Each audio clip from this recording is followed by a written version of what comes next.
Hi, this is Talina Winters. Just a quick note that you can get this audiobook for free when you sign up for my newsletter at talinawinters.com/newsletter. And I'll put that link in the description below.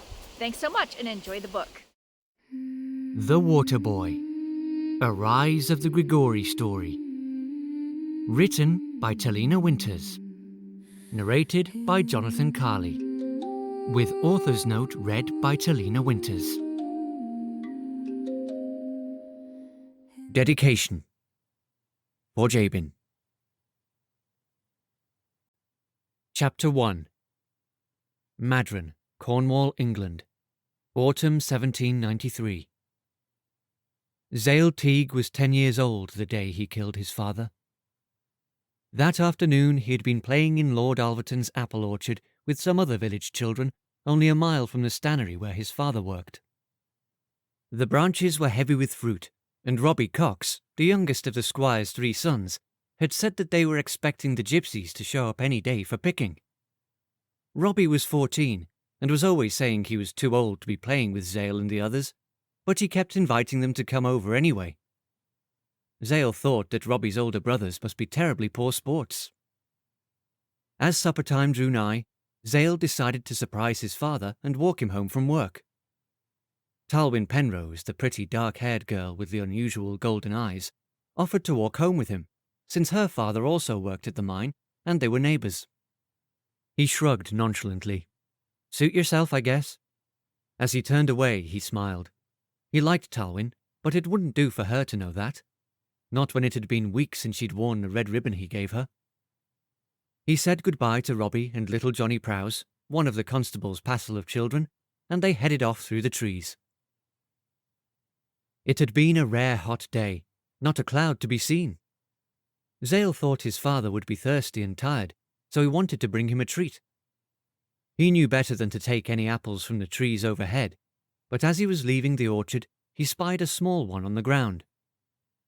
It was a little bruised, and he knew the gypsies would pass over it, so he stooped to pick it up as a gift for his father. Griffin Cox, Robbie's older brother, happened to be passing by on the road, accompanied by his gang, the lanky Willie Prowse, Johnny's oldest brother, and barrel-chested Jory Davis, the blacksmith's son. Griffin had inherited his mother's dark good looks, but his father's peevish temper, more's the pity. And despite the company he kept, he took every opportunity to remind the local children that his station was far above theirs. He saw Zale scoop up the apple. "Hey, you there, freak! Drop that at once!" Zale stood tall and squared his shoulders. He was used to Griffin calling him names. His unusual luminescent green eyes seemed to unnerve the older boy. "I didn't do nothing wrong, sir. This apple was on the ground and no good to nobody." Griffin strode over and snatched the fruit from Zale's hand. "That's not for you to decide, you presumptuous little whelp." Talwyn puffed out her chest. "Griffin Cox, someday you're going to be sorry for being such a selfish, arrogant prig." "I should have guessed that the 2 crazy-eyed weirdos would stick together," Griffin sneered at her. "You are speaking to the son of the squire. You should show more respect." Talwyn crossed her arms. "Respect must be earned. Now give him back the apple and we'll be on our way." Griffin laughed. "And what are you going to do about it, little mouse?" Talwyn made a growling sound deep in her throat that was surprisingly resonant. Willie Prowse and Jory Davis flanked Talwyn and Zale on either side, wicked grins on their faces. Talwyn glared up at them, her nostrils flaring, but clamped her mouth shut. This wasn't the first time Zale had had a run-in with Griffin or his friends. Zale knew that if he didn't put a stop to this, it could only end one way. But as much as he'd like to knock the cocky blackguard's block off, there was no sense getting Talwyn in trouble too. "Don't worry about it, Talwyn. Let's go. He can have the stupid apple." Talwyn gave him a small smile and nodded, turning to go. Griffin snickered. He examined the apple and sneered, then threw it on the ground and stomped on it with his boot. It wasn't worth eating anyway. Anger flared red and hot in Zale's stomach. He clenched his fists. Willie and Jory broke out laughing, and Griffin twisted to bask in their approval. When the older boy turned back to gloat over his victory, his face was greeted by Zale's fist. Talwyn whirled. "No!" Talwyn shouted at the two boys to stop their nonsense, while Zale scrapped with a boy twice his size and a good 7 years his senior. There was no contest. When Griffin's father, James Cox, Baron of Alverton, came upon them a few minutes later, Griffin had pinned a bruised and bleeding Zale to the ground, but not before he'd received a black eye by Zale's hand. Lord Alverton sided with his son, dragging Zale to his father at the stannery and demanding that penance be made for the stolen apple and Griffin's eye. Zale's father was a kind, even-tempered man who had always taught his son to be respectful of authority. That day was the first time Zale ever saw his father lose his temper. Papa thought Lord Alverton was blowing the situation out of proportion. The squire disagreed. Zale watched helplessly as Papa argued with Lord Alverton, urging the squire to see reason. It was merely a bruised apple, and boys would be boys, and Griffin was hardly blameless in the situation after all. But Lord Alverton threatened the tin miner with being dragged before the judge, and possible time in the stocks for his contempt of the Baron's position. He even went so far as to send Willie to retrieve Mr. Prowse to make good on his threat. Zale couldn't stand it. His father couldn't be punished for Zale's crime. He tried to jump in and tell them that to get them to listen, but they were too busy yelling at each other and had nearly come to blows themselves by that point. Then something happened that Zale didn't understand. Seemingly out of nowhere, a storm gathered. The wind blew so hard that bits of leaves and debris flew past them. Lightning flashed above their heads, what seemed only a few paces above the mine stack. The arguing men and the gathered crowd abandoned their confrontation to seek shelter. Zale looked around, wondering why the storm that raged around him seemed like a mere echo of the storm that raged within. Those in the yard fled toward the engine house beyond, including Zale's father, Talwyn, and her father, Mr. Penrose. Zale stood there frozen by fear. Papa turned around and saw Zale standing in the storm. "Come," he said, waving his hand at Zale from the lee of a shed near the tall brick engine house. Griffin, who had been running while staring at the flashing lightning in the sky, bowled right into Zale's father, knocking him to the ground. "Watch yourself, paper skull," Griffin snarled. He stumbled to his feet and ran on. Zale couldn't contain his anger any longer, not with his father picking himself out of the mud, obviously in pain. He ran forward, yelling at Griffin at the top of his lungs. Then a bolt of lightning hit the shed, and the world ended.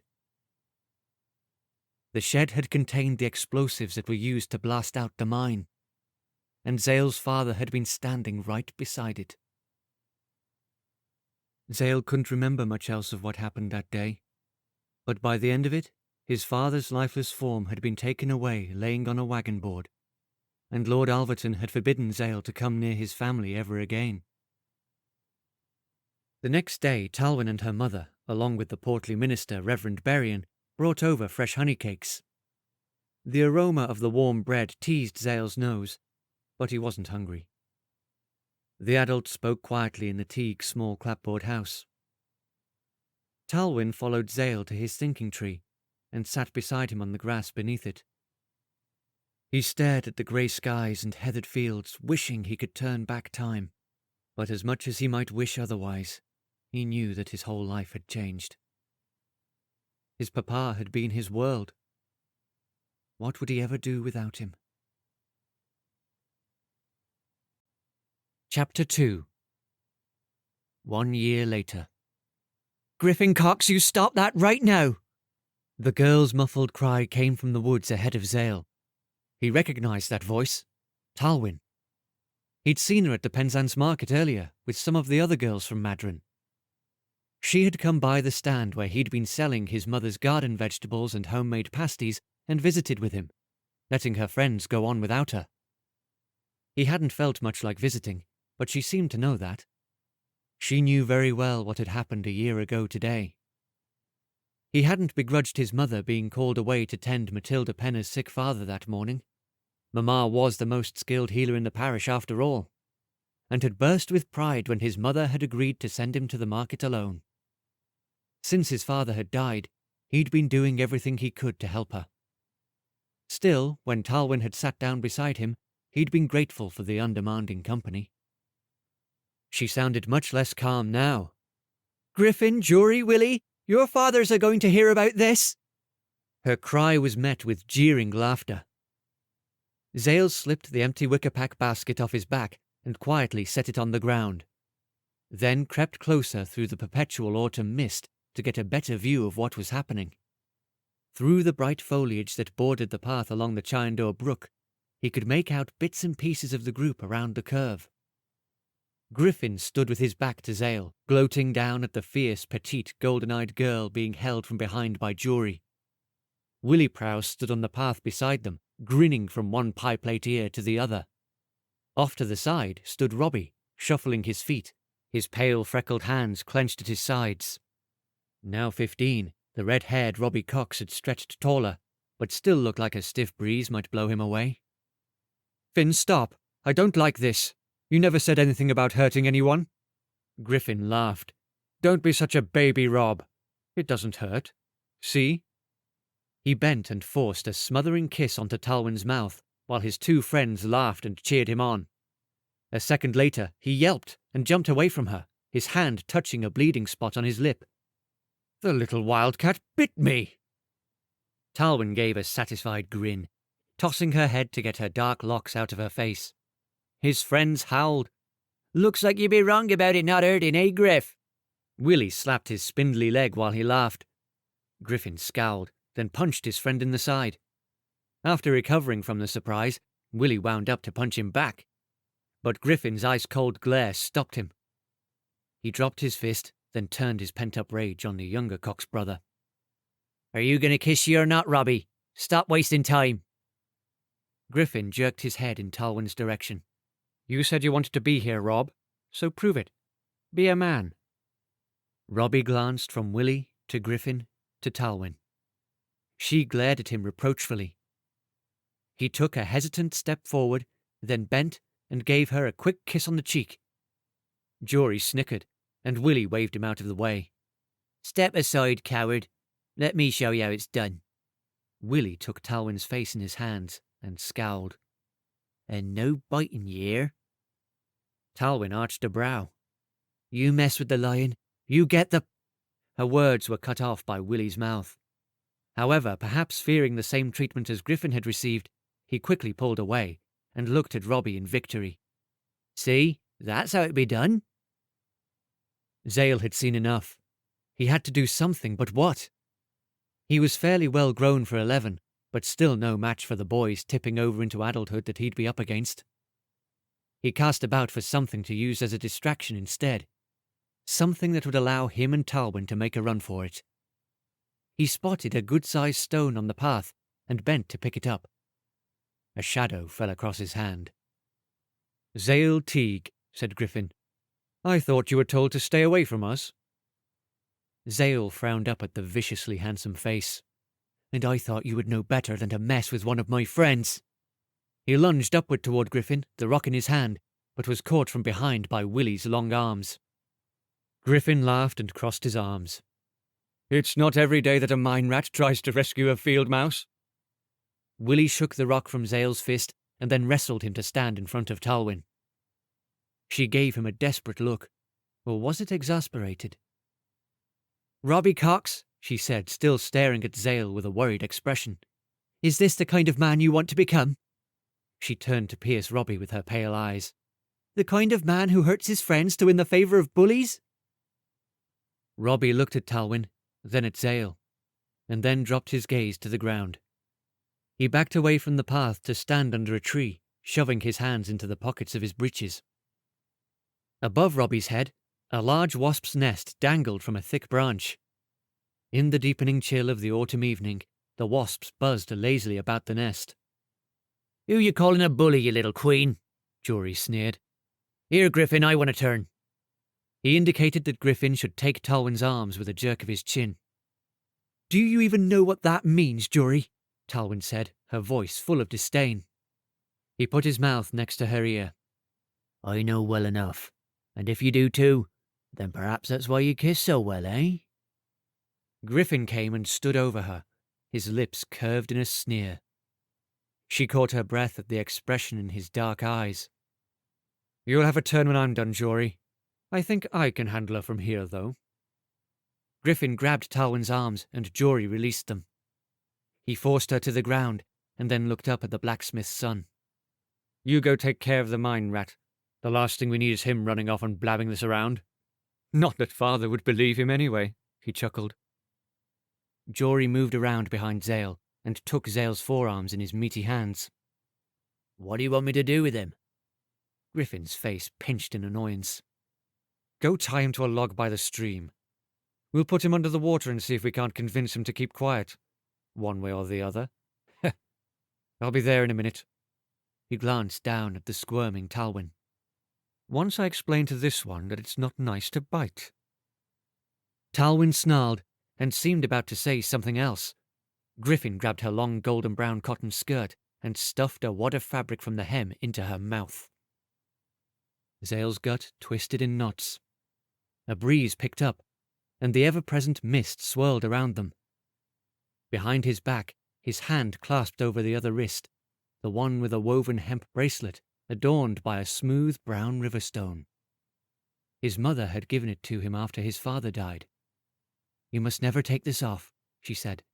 When you want to lash out in rage or fear, touch this stone and remember my love for you.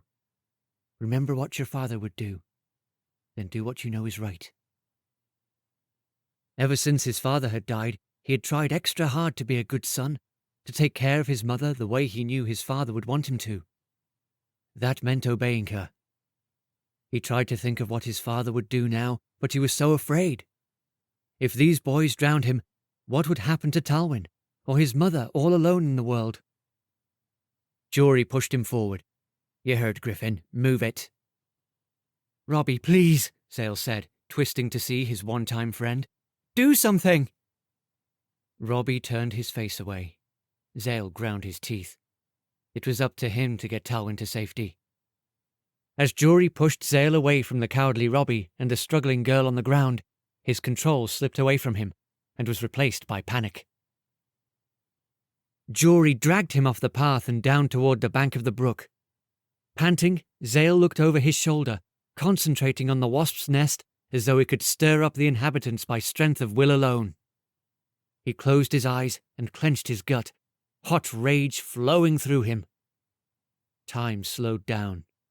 The air around them fractured in an explosion of noise and light. Chapter 3. Blinding light, deafening roar, acrid singed hair, wood smoke. It was happening again. Everything was just like before when lightning had struck the shed. The fire didn't only fill Zale, it consumed him. Jory yelled and released him. Zale blinked and shook his head, trying to clear the red spots in his vision and ringing in his ears. Every hair on his body crackled with energy. There was muffled shouting. Then the world came back into focus. All was chaos. Robbie yelled and crashed through the woods, flailing around, his face a mass of blisters and char, his hair and clothes smoking. Jory crouched behind Zale with his hands clamped over his ears. Griffin lay on the ground in a similar posture. Talwyn sat up, stunned and blinking. Face forward across a fallen log beside Talwyn lay a moaning Willie, blood trickling from his ear. Where the wasp's tree had been only moments ago, a blackened, smoking stump spiked into the sky, split cleanly in two. The branch holding the wasp's nest had broken off, and the nest lay in a ruptured heap on the ground. A small black cloud that behaved nothing like smoke rose from the tattered remains. The distinctive drone of swarming insects pierced the ringing in Zale's ears. He grabbed Talwyn's arm and dragged her to her feet. Come on. You did this? She stared at him wide-eyed. You can call lightning? Could he? Zale wasn't sure what had happened. That might have been what he did, but how would she know that? Talwyn looked over his shoulder in alarm. Look out!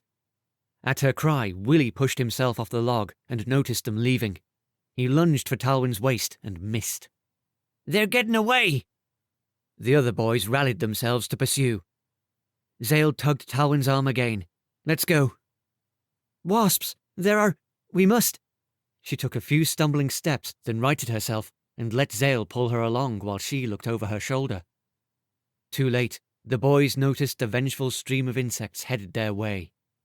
They began dancing and waving their arms to avoid being bitten. "Into the water!" Zale pointed at the stream. He dragged at Talwyn to force her to follow, not even caring when he noticed the other boys imitating them.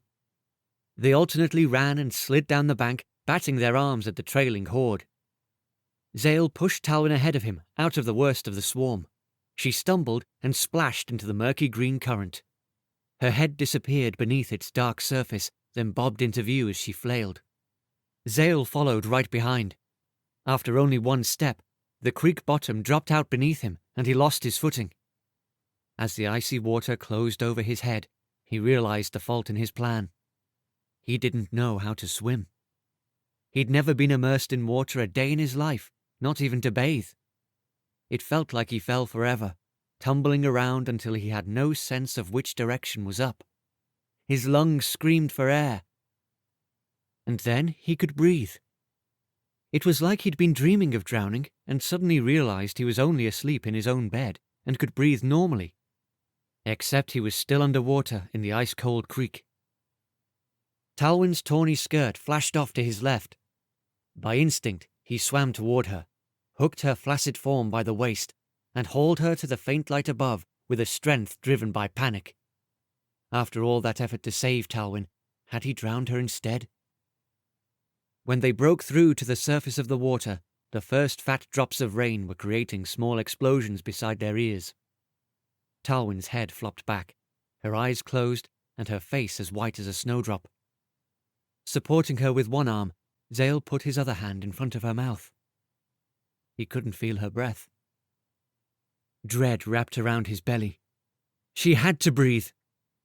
On an unexplainable impulse, he placed his mouth over hers and gave her his breath. As soon as their lips connected, he could sense a blockage and too much water in her lungs. How do I know that? Following instinct, he placed his free hand on her diaphragm and pushed against the blockage, willing it to move. She spasmed, and a rush of vomit and water came from her mouth. In a moment, she was coughing and spitting. When the spasm subsided, she lay her head on his shoulder, breathing normally. Warmth flooded him. She was going to be all right. He carried her the last few feet toward shore, but when he went to put out a foot to raise them out of the water, his leg would not obey. Confused, he glanced down to see if it was caught on something. Jory yelled nearby, nearly deafening him. He looked over to see what was the problem. Had the wasps found them here too? But Jory wasn't staring at the stormy sky. He was staring right at Zale. The big young man stood dripping in the shallows, his eyes wide and his face contorted in terror. He pointed at Zale with a shaking finger. Beside Jory, Willie dragged himself from the water.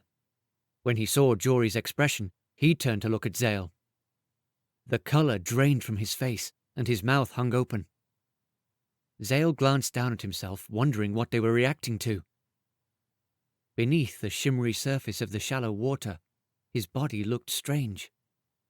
The torn legs of his breeches drifted in the current, anchored only by his waistband.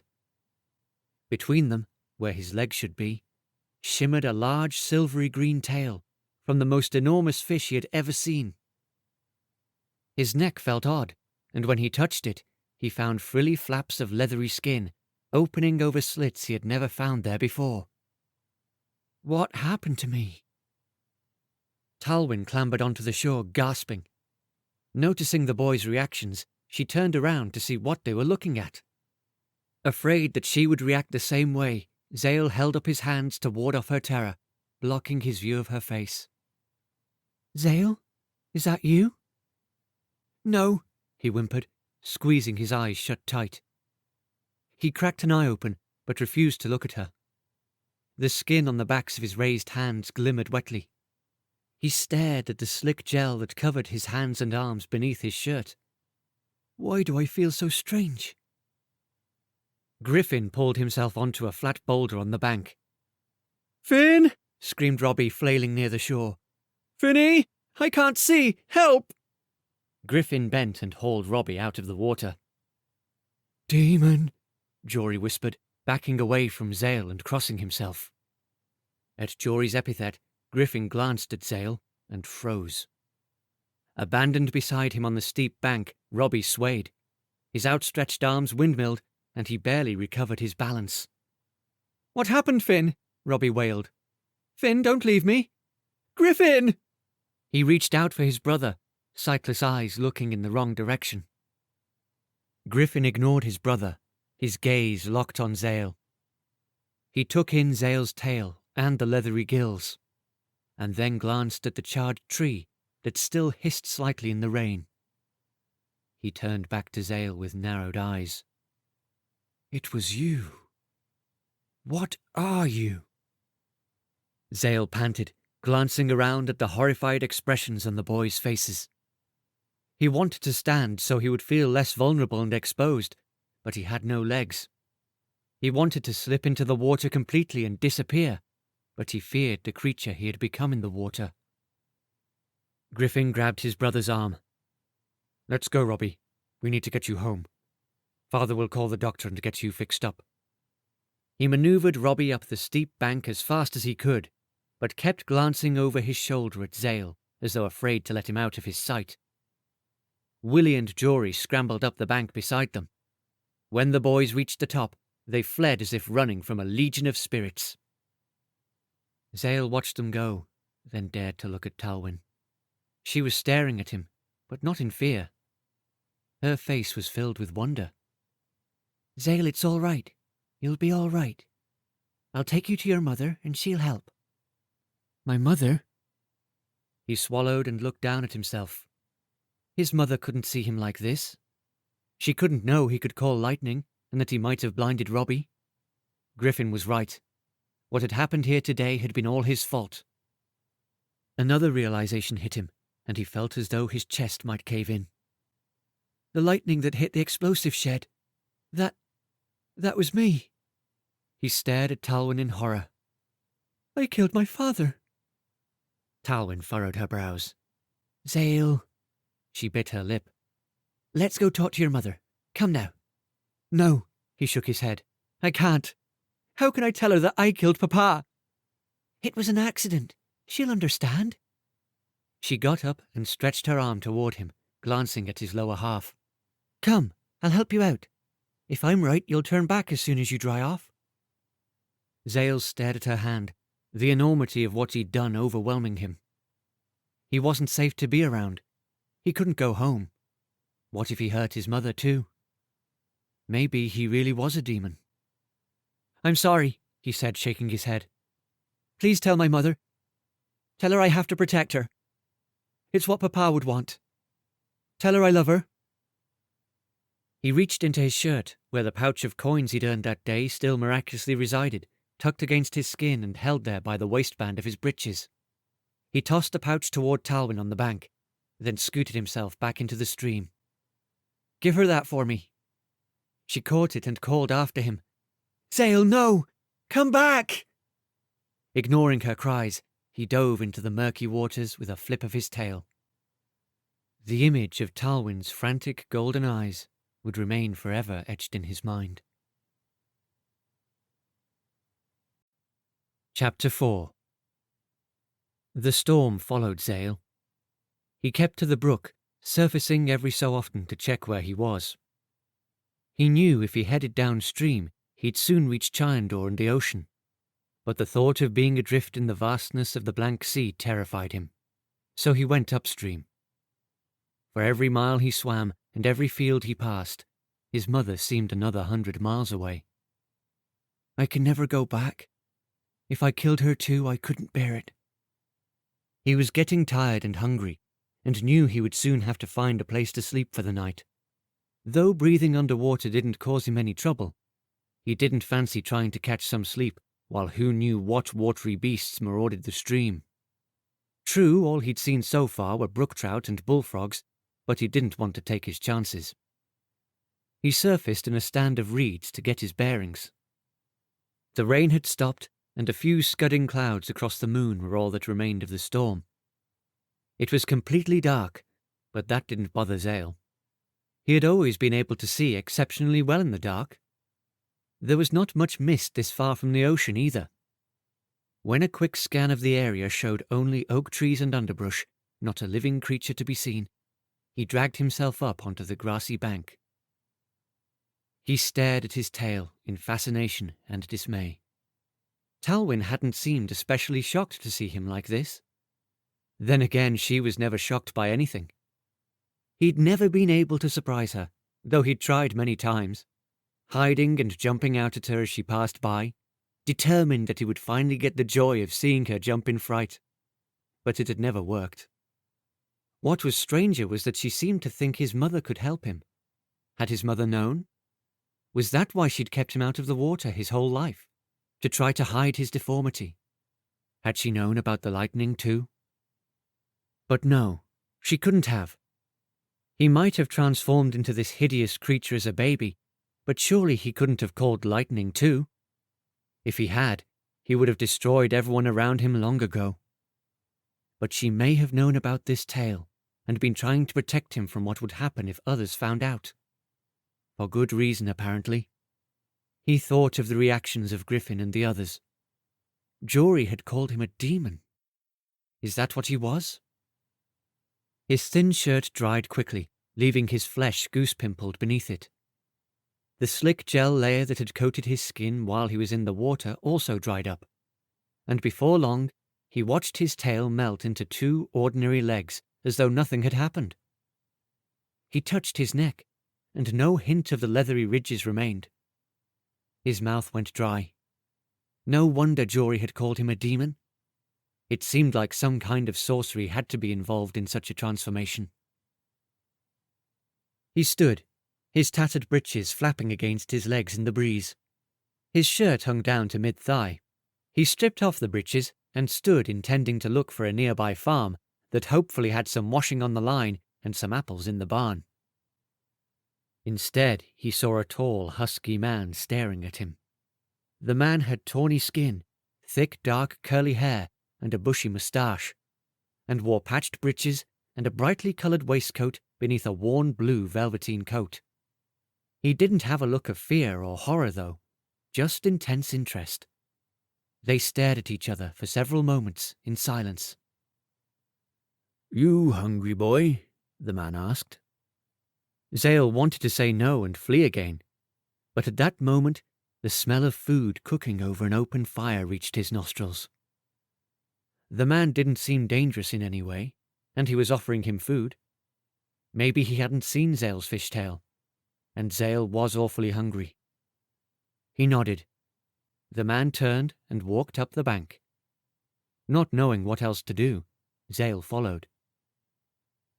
The man led Zale to a camp made up of about a dozen low lumpy tents made of canvas laid over frames of bent wood.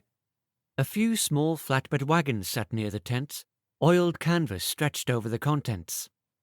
Hobbled horses nickered in the meadow nearby. Gypsies! At the fire in front of the nearest tent stood a handsome young woman with black eyes and waist-length curly black hair. She stirred a pot hanging from a cast-iron tripod, her bangles and golden hoop earrings twinkling in the firelight. When she saw Zale, she arched an eyebrow at the man. Zale stood shifting his weight at the edge of the ring of firelight while the man went and spoke quietly to her for a moment in a language Zale had never heard before. She nodded, and the man turned and grabbed a folded, 3-legged canvas stool from a nearby wagon. "This is my daughter, Josephine," said the man. He pulled open the stool, placed it near the fire, and indicated that Zale should sit on it. "I'm Eric Chapman. I'm the leader of this troop." Zale sat on the wobbly stool and planted his feet to balance himself. "I'm Zale." Eric nodded. "That's a good strong name, lad." Josephine scooped several ladles of delectable-smelling stew into a wooden bowl and brought it over to Zale, handing him an iron spoon to eat it with. Zale took the offering and put it in his lap, studying his hosts. He took a bite. Mutton. It was just as good as it smelled. He began scarfing it down as fast as he could. He couldn't remember the last time he had been this hungry. Josephine gave a bowl to Eric next, and then walked to a neighbouring fire to speak to another woman. When she returned, she was holding a worn pair of woolen breeches about his size. They had a few patches, but had some life in them yet. She laid them on the edge of the wagon. "For when you're finished eating," she said to Zale, indicating the breeches. Zale nodded with his mouth full of food, unsure what to make of her generosity. Josephine got herself a bowl of stew and sat cross-legged on the ground to eat. Eric swallowed a bite. "So, where are you from, Zale? Can't be too far, I'd wager." Zale wasn't sure how much to tell him. If he told him the truth, Eric might make him return home to his mother. If he told his host that he was an orphan, Eric might turn him into the workhouse, and Zale didn't want that either. The problem was he didn't know what he wanted. He hadn't had time to formulate a plan. "Doesn't matter, I'm not going back." "Don't you have parents?" Josephine asked. "None that will miss me," Zale said, regretting the lie. Once Talwyn told his mother what had happened, it might even be true. "There's one less mouth to feed without me. Trust me. No one will be sad I'm not there." Josephine's mouth twisted and her brow furrowed in compassion. Eric cleared his throat. "And what are you?" The big man flicked his gaze toward Zale's bare legs, then his black eyes bored into Zale's. So he had seen. Zale thought about trying another lie, to protest that he didn't know what the man was talking about, but there didn't seem to be much point. He tensed, ready to run back to the stream if necessary. Josephine watched him with interest. "I don't know, but I'm not a monster. I hope," he added to himself. Eric nodded thoughtfully, chewing a mouthful of mutton. He used a piece of bread to wipe the bowl clean, licked his fingers, and then set the bowl on the ground beside him. "You can stay with my brother's children in the yonder town." He pointed at a nearby canvas tent. "Gio's about your age. He can show you the ropes. If you put in your fair share of work, you'll always have a place at our fire." Zale blinked, taken aback. From what he knew of the gypsies, they were all beggars and horse thieves. Was that the kind of work he would be expected to do? On the other hand, could he afford to be picky? His mother's voice came to him. "Judge no one by what others say, for it is not position or reputation that determine a man's character, but his own actions." Josephine came and took his empty bowl, then held out the breeches. He hesitated, staring at them. "You don't even know me. Why are you doing this?" She gave him a gentle smile, firelight reflected from her pretty black eyes. "Because we know what it is like to be misunderstood, Zale. We know what it is to be outcast." Zale's chest hurt. They accepted him so easily when those who had grown up with him had rejected him. Their actions did show who they were. How could he stay and put such kind people in danger? But unless he wanted to go home, what choice did he have? The thought of risking life on the road on his own left him in a cold sweat. Not everyone rejected me. He pushed the thought aside. He had left to protect those who might have accepted him despite everything. He didn't dare risk what he might do to them if he returned. Better to stay here. If it proved too dangerous, he could leave. He stood and accepted the breeches from Josephine. "Thank you. I will repay your kindness." Eric smiled. "I know." Zale smiled back, then stepped behind the wagon to get dressed. Chapter 5. The next morning, the gypsies, or the Romani as they called themselves, broke camp. The whole process was done in short order, as most of their possessions were already on wheels in the horse-drawn wagons. After collapsing their tarns and loading them into the wagons, the caravan was soon trundling northeast on the road toward Rithborn. By afternoon, the children's legs were tired, and they climbed onto the wagons. Zale sat on top of the tarpaulin in the bed of a wagon with Gio and his younger sister and brother, trying to ignore the homesick ache in his chest by watching the other children play cards. Sitting on the wagon seat, Gio's father Merle drove their team of stubby paint geldings.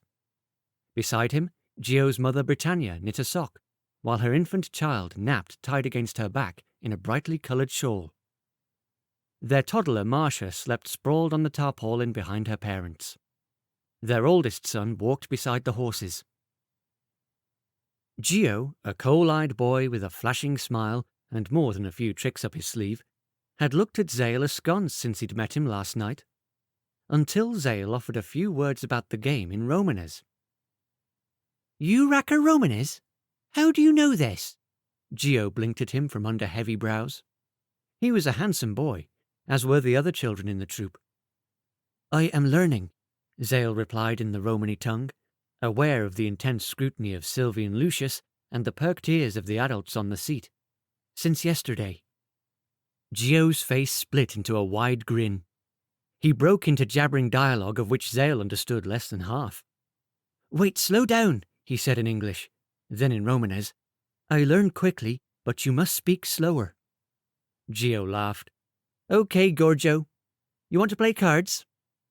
Zale shrugged and looked at the pack that Gio clutched in his hand. "I've never played." Sylvie, a girl of about 8 with the same hint of mischief in her eyes as her elder brother, giggled. "You've never played? I suppose you've never smoked neither." Zale shook his head. "No, I haven't." He'd never known anyone his age that played cards and smoked tobacco. What sort of people were these? Gio started shuffling the cards. "I'll teach you to play whist. Sylvie, Lucius, will you play?" Sylvie pulled her lips to the side in thought, then nodded. Lucius, a boy of about 6, scooted closer. "Me too." Gio nodded in satisfaction. "We've got a full table then." Zale soon picked up the game, and almost as quickly the children's melodious bubbling language. By the time they'd finished, he was conversing easily in Romanes. He didn't win the game, but he did well enough that after they'd counted their points, Gio stared at him with new respect. "I see the truth of you now," Gio laughed, and began collecting the cards. "You have tricked a Romani, and that is not easy to do. Well done, pal. Do you want to play again?" Sylvie handed her brother her cards. "No, Gio, let me tell his fortune." Zale blinked at her. "You can do that?" Sylvie grinned. "Of course I can. There's no Romani women in all England can tell fortunes better than the Chapmans." Zale glanced at Britannia for confirmation, but she just smiled into her work, her eyes glittering. He turned back to Sylvie. "All right then. What do I do?" He glanced at the cards in Gio's hand. He'd heard that some gypsies would use them to read your fortune. "It'll cost you a farthing." Zale frowned. "I don't have any money." Gio scowled. "Sylvie, he's a guest." He crossed his arms. "And a Romanachal." "I've never seen a Romani with yellow hair before." Sylvie cocked her head. "And I suppose you have seen everything in the world already. You haven't even been outside of Cornwall." He gave a dismissive, superior snort. "How else could he talk Romanes already, or play the trick so well?" Gio's voice held a touch of admiration as he shuffled the cards. Sylvie stuck out her tongue at him. Zale finally understood why Gio called him a Romanachal. "But I didn't trick you, Gio. I'm telling you truly. I never spoke Romanes nor played cards until today." Gio smiled knowingly and tapped the side of his nose with his forefinger. Yes, of course you didn't."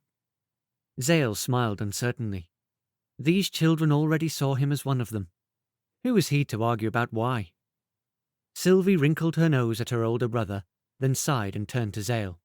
"Give me your hand." Zale held his hand out toward her. She took it and held it palm up in her dainty brown fingers. She studied it intently for a few moments, her black hair curling into her eyes. Gio watched with a knowing smile on his face. "I see that you will have a long life and great good fortune." Sylvie traced the lines on his palm with her forefinger. "You will find a woman from a distant land to be your wife. You will be rich and have plenty of fat children." Zale laughed sardonically, and Sylvie affected a hurt expression. "You don't believe me?"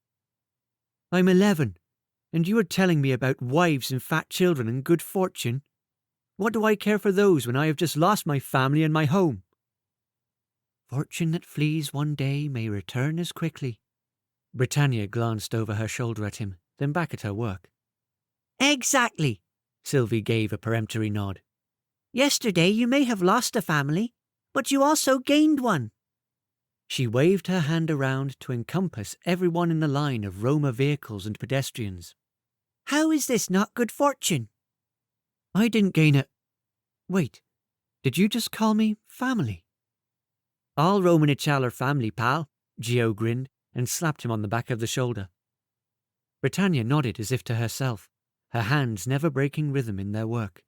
You have lucky eyes. Fortune will favour you most certainly. She seemed sincere, but Zale thought he caught a hint of amusement in her expression. He cocked his head. Are the Romani truly witches, or is this a trick? No trick, protested Sylvie. Mamma is right. With eyes like yours, you will be a great man. You will be a credit to your father's name. The memory of the shed exploding and taking his father with it knocked Zale back on his haunches. A lump closed his throat, and a gust of wind blew into their faces, causing Gio to clutch his cards tightly to his chest. Zale swallowed, blinking back the emotion. My father is dead. Whatever credit I may earn, he'll never know. You are so certain? Asked Merle without turning around. The dead are not unaware. Zale looked at the wiry man's jet-black hair.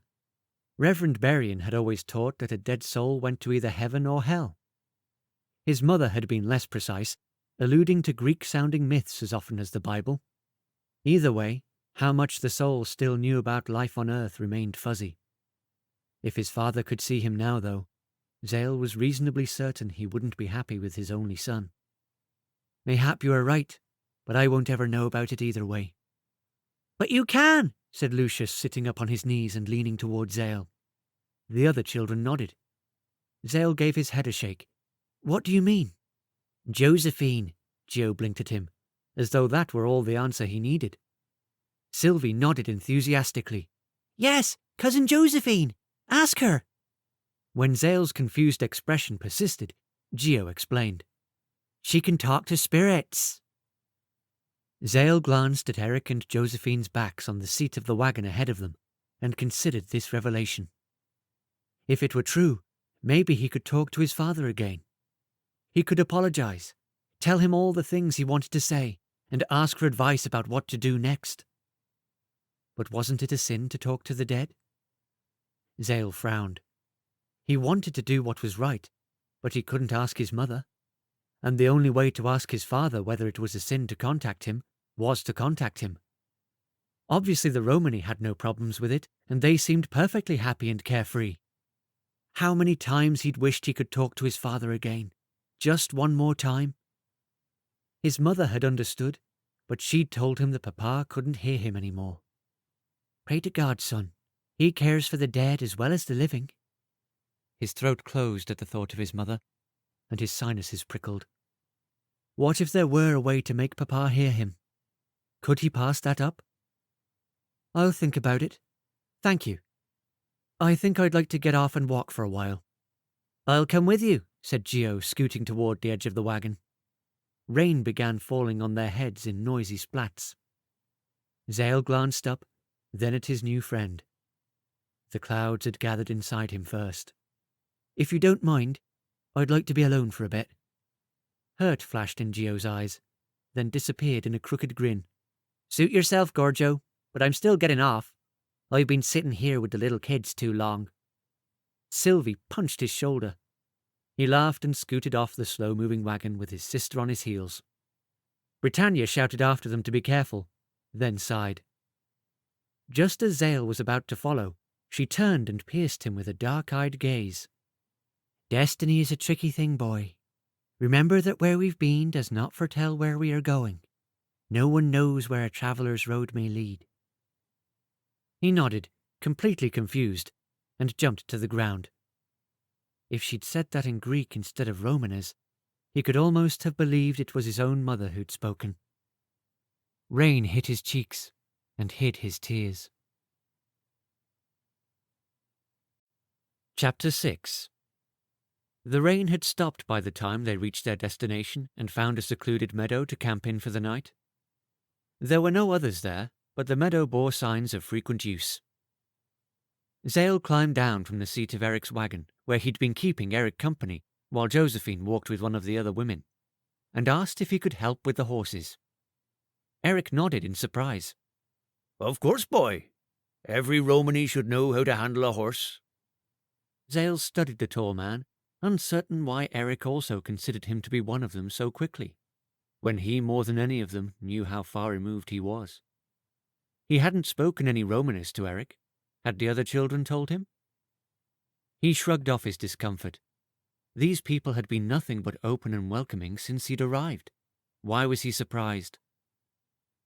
Eric showed him how to unhitch the scrubby little horses from their harnesses, brush them out, and put on the hobbles before setting them to graze in the meadow. Zale helped as best he could, stroking the beasts' soft necks in wonder before stepping away and releasing them. They nickered at him, and then made straight for the nearby stream for a drink. Well done, lad. You show promise in horse handling. Thank you, Zale replied in Romanes. Eric didn't even react, just switched tongues. Now go gather wood for the fire. Zale smiled. What did he expect? Yes, sir. Zale followed the horses into the trees near the stream. Though it was already dark, he could see easily. He'd nearly gathered a full armload of branches when someone hissed at him. Zale glanced around and saw Geo picking up wood nearby. What is it? Do you know what your work duty will be tomorrow? Zale shrugged. Nope, not yet. Geo grinned. Good. I'll ask Uncle to let you work with me. What will we be doing? Geo tilted his head back and forth nonchalantly. Oh, this and that. You'll see. It'll be fun, I promise. Zale could use a bit of fun right now. He grinned. All right. Geo's teeth flashed white in the dark. This is what you meant by fun? Zale stared up the steep incline of Rithbourne's main street. It was market day. The shops and stone buildings were all packed cheek by jowl along either side of the wide road. On either side of the street, in front of the shops, merchants and fishwives had created a warren of trails through their stands. Zale looked askance at the jostling people, crowding stalls and shops. Market crowds were nothing new to him, but he didn't usually plan to pickpocket anyone. It's better than apple picking, trust me. Geo scanned the crowd until he found something he liked. See that fat fellow there, with the brown bowler cap? He indicated a man with a thick moustache, making his way across the street in their direction, talking to a young lady in a shop apron beside him. Aye? Watch this. Geo began walking, indicating that Zale should keep up, and effected a casual strut while keeping his attention on Zale. He switched to English, projecting his voice to be heard by those in their path, including the man in the bowler cap. I tell you, pal, there's no better apples in all of England than in Cornwall. Those Devonshire apples, they're all right, but... Oh! Geo's shoulder collided with the man in the bowler cap, and his hand, clasping a brown wallet, slipped inside his waistcoat before he even turned around. Zale's heart hammered in his throat. Hi, you young rascal! Watch where you're going! The man waved a hand to shoo the two of them away. He caught sight of Zale's unusual eyes and paused for a moment. Geo tugged on Zale's sleeve and scrambled away from the irate man. Yes, sir. So sorry, sir. Won't happen again, sir. They ran to the other side of the street, dodging people, and hid behind some stalls in the shadow of a doorway. You took his pocketbook, Zale said accusingly. Did you see me do it? Geo pulled the brown leather wallet from beneath his waistcoat and checked the contents. His jaw fell open, and he scooped out a handful of coins. There's got to be at least a crown's worth here. We're rich! Zale shifted his feet. 5 shillings was a lot of money. No way the man wasn't going to notice. I don't like this. Come on, you're not going pigeon-hearted on me now, are you? We're just getting started. Geo handed Zale some coins, dropped the rest in his own pocket, and tossed the pocketbook into a nearby refuse heap. Zale frowned. Why'd you do that? Geo looked at the fine leather with regret. Too easy for him to recognize his own wallet. Zale swallowed. He didn't like the idea of stealing. He knew his mother and especially his father wouldn't approve. True, he would probably have stolen to survive if Eric hadn't found him, but this felt different. It was like they were stealing just for sport. It doesn't seem right, and I don't want to end up in jail. Gio gave Zale a disgusted look. Never would have pegged you as a stickler for the rules. Rules are for gorgios. I am a gorgio, remember? Gio squinted at him. Not anymore. But you're not ready for fingersmithing yet, I guess. We'll need to do some dress rehearsing first, or you'll end up in the repository for sure. What could we do instead? Gio gazed skyward, as though inspiration might strike him from the overcast heavens. After a moment, his face lit up. What if we weren't stealing, but offering a fair service in exchange for folks' money? A little entertainment for their coin? How would you feel about that? Zale frowned. What do you mean? Gio pulled 3 perfectly split walnut shells from his pocket, as well as a small dried pea. He grinned in anticipation. I'm going to teach you how to play the shell game. Zale spent the rest of the afternoon as Gio's shill, playing an unaware bystander to reassure the passing crowd that their chances of winning a halfpenny in a wager with Gio were completely authentic. Gio deftly manoeuvred the pea in and out of the shells while he kept up a running patter with the crowd to distract them. Zale's job was to guess the correct hiding place of the pea and win a small wager to encourage other onlookers to try their luck. Of course, for every round Gio let them win, he took twice as much on the next wager by deftly changing the location of the pea using sleight of hand. Within a few hours, they'd added another 14 pence to their day's take. Practically a fortune on its own as far as Zale was concerned. Zale found he quite enjoyed the game, and from the looks of their customers, they did too. Despite that, Gio had them move locations every few rounds to find new folks to tempt before the old ones grew wise to their ways. Here you go, Gio said as they strolled along the street after their last conquest. He handed Zale a handful of coins. I know it's not an even split. I'll get Papa to break the shillings and give you your share later. Zale tucked the coins into the pocket of his breeches, feeling very wealthy. He'd never possessed that much money in his life. The smell of baked bread drew his attention to a baker's shop at the edge of the market square ahead of them. I can think of a way to break it now. He jerked his head toward the shop with a grin. We should just nick something. Then we'll have a snack and our day's earnings. You mean steal? When we have all this money? Why? Because we can? Gio gave Zale a hopeful, lopsided grin. Zale crossed his arms. Gio rolled his eyes. Fine, we'll do it your way. They ran up to the window, eyes glued to the delicacies on display. Honey cakes, rolls, pasties, sweetbread. There were so many options. Zale could hardly decide what he wanted first. A meaty fist closed around the back of his collar, lifting him onto his tiptoes. Beside him, Gio received the same treatment. They squirmed and twisted, trying to break free, but whoever held them was remarkably strong. They twisted their necks to see who was accosting them. Attached to the hands was the rotund man Gio had pickpocketed earlier. His bowler hat and coat were gone, and he wore a blue-striped apron dusted in flour. Come to rob me again, have you filthy gypsies? Sputtered the baker. Or did you have the nerve to pay me with my own coin? Well, I'll have you before the constable first. You'll learn better than to rob from me, you lily-livered piglets. He gave them both a shake, then yelled toward the open shop door. George, help me! A slender young man appeared, wiping his hands. The girl in the shop apron they'd seen earlier arrived in the doorframe beside him. Susie, go get the constable. We'll teach these 2 young whippersnappers what happens when you thieve from William Black. The girl nodded, grabbed a shawl from inside the shop door, and hurried off down the street. The baker grunted as Zale and Gio renewed their efforts to writhe free. Well, George, are you going to stare like a codfish, or are you going to help? Oh! George rushed over and held Gio by the arms from behind. The fat baker released Gio, then crossed Zale's wrists behind his back and held him firmly in place too. That ought to keep you till the constable gets here, the baker said, sounding satisfied. Zale stopped squirming. His chest tightened, and his breath came in shallow gasps.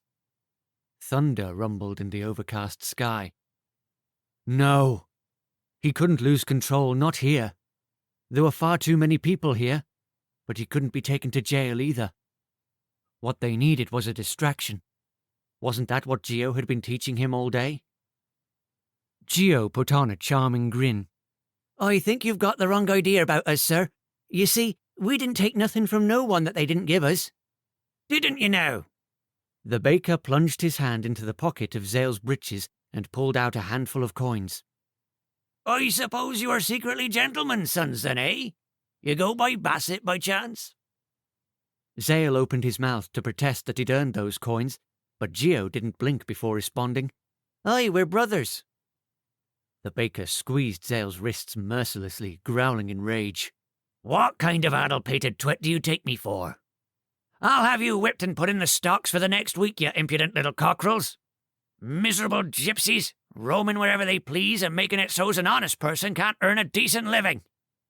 As the baker railed on, Zale glanced around the square looking for options before the constable arrived. The day was getting on, and the crowd had thinned. Some of the farm wives and merchants were even packing up their goods and leaving. Not far up the street, a fish vendor was taking down the white cotton canopy she'd erected to keep her wares out of the sun for the day. Coming up the hill toward them from the other direction, a thin man with no shoes and threadbare clothes drove a donkey pulling a small cart laden with tied bundles of firewood. Coming toward them from a lane beside the bakery was a young chimney sweep, black as a crow, carrying his brushes over one shoulder and a bucket of black soot in his other hand. The wood seller drew near the bakery, slowed his donkey to a halt, and hailed the baker. "Oh there, Black. What have you got?" "A couple of young thieves. Susie's run for the constable." "Aye, looks like you have the situation well in hand. Do you want me to take the firewood round back myself? I see your man has his hands tied up there," said the seller, glancing at George. "What do you think, man?" The baker blew air through his moustache in disgust, and the wood seller jumped too, loading up 2 bundles into his arms. The wind was picking up, not on Zale's face, but in his belly. He panted in fear of what might happen if he couldn't calm down. Wait. What if he could tell it where to go? Was that even possible?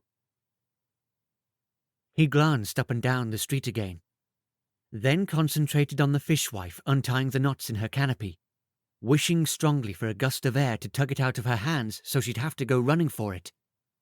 With any luck, the excitement would distract Mr. Black and George enough that he and Geo could make their escape.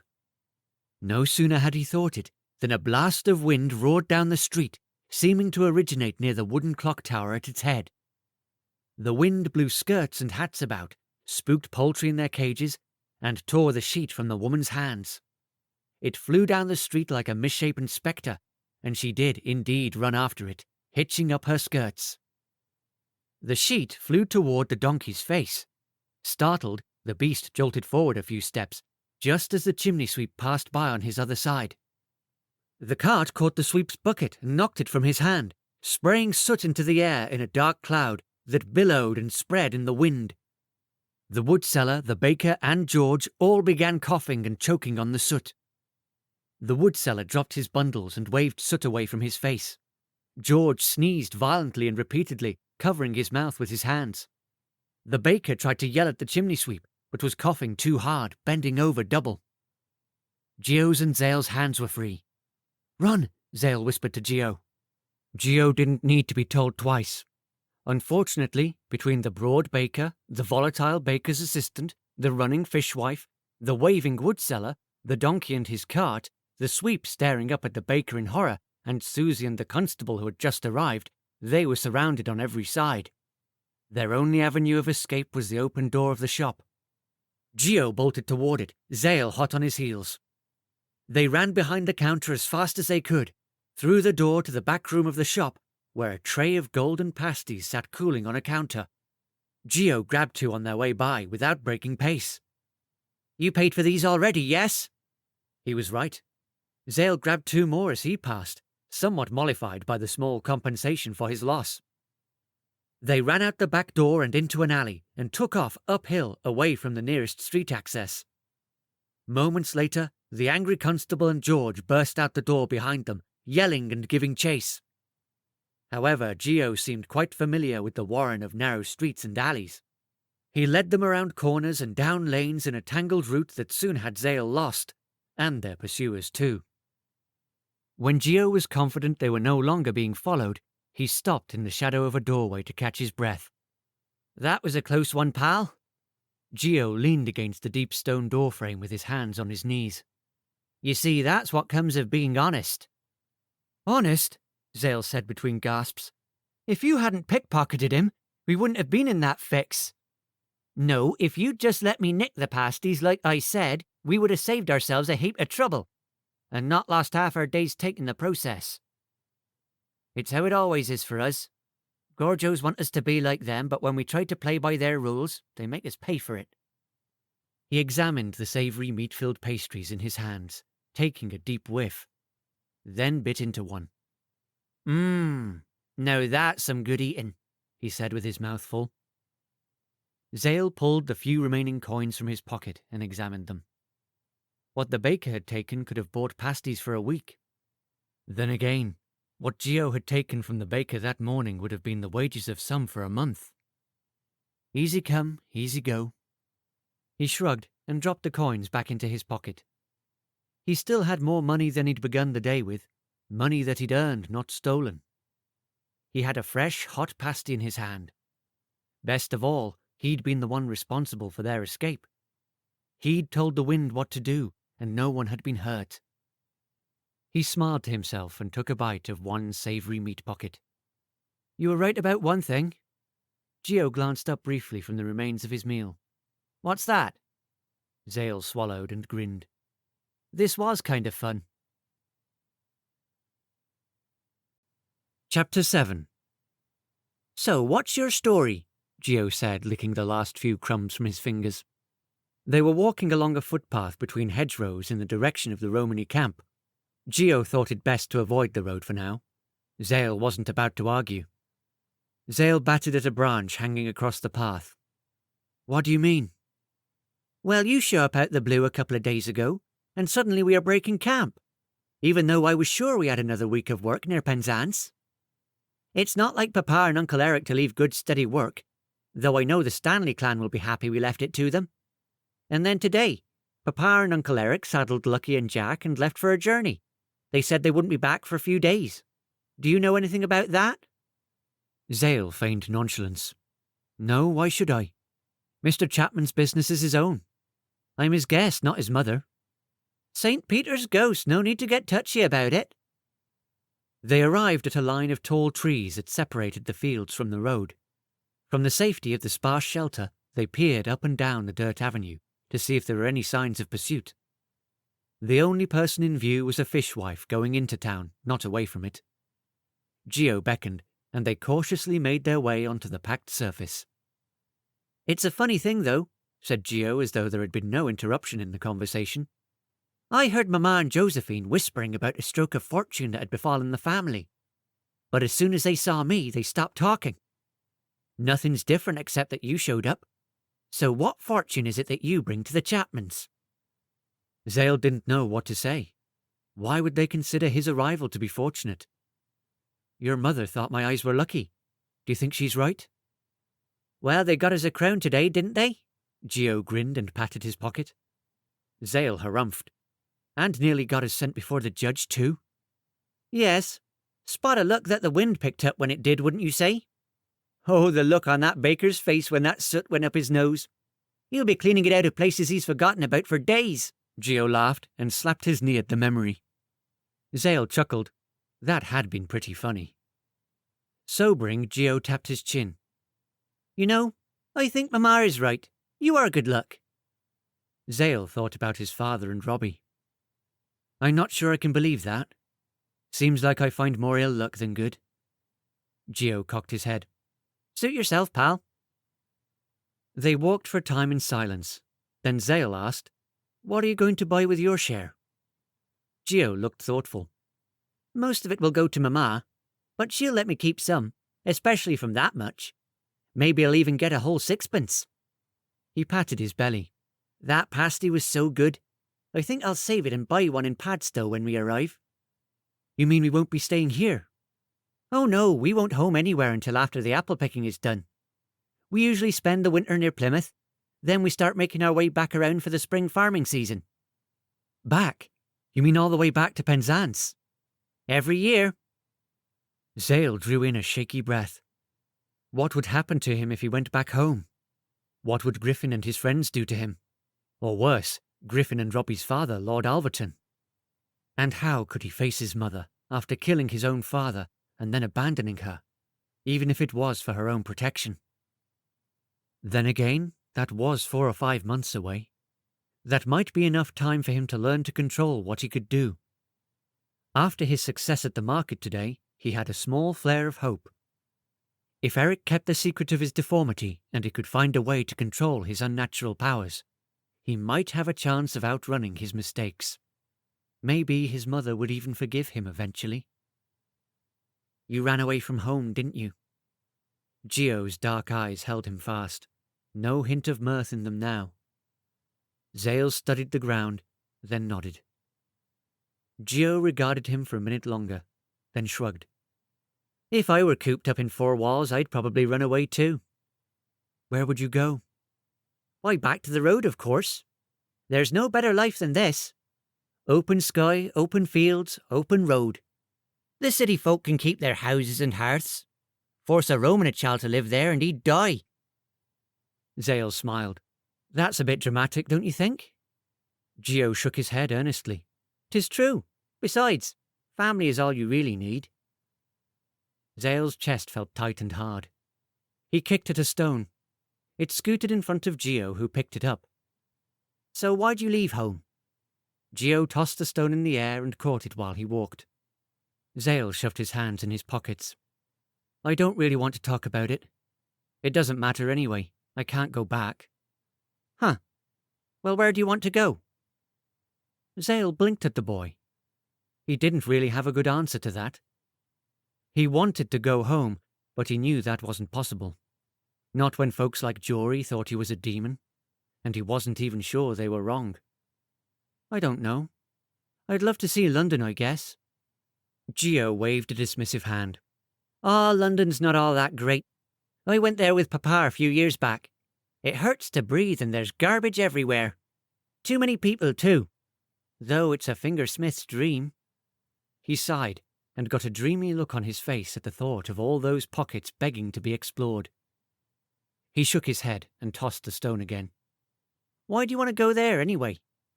"My mother used to talk about a city on a mountain, with canals along the roads that you could swim down instead of walking. I thought that must be London." Zale was a little fuzzy on his geography, but what city but London would have something as grand as canals for roads? Gio shook his head. "I don't know where that place is, but it ain't London. Maybe Liverpool?"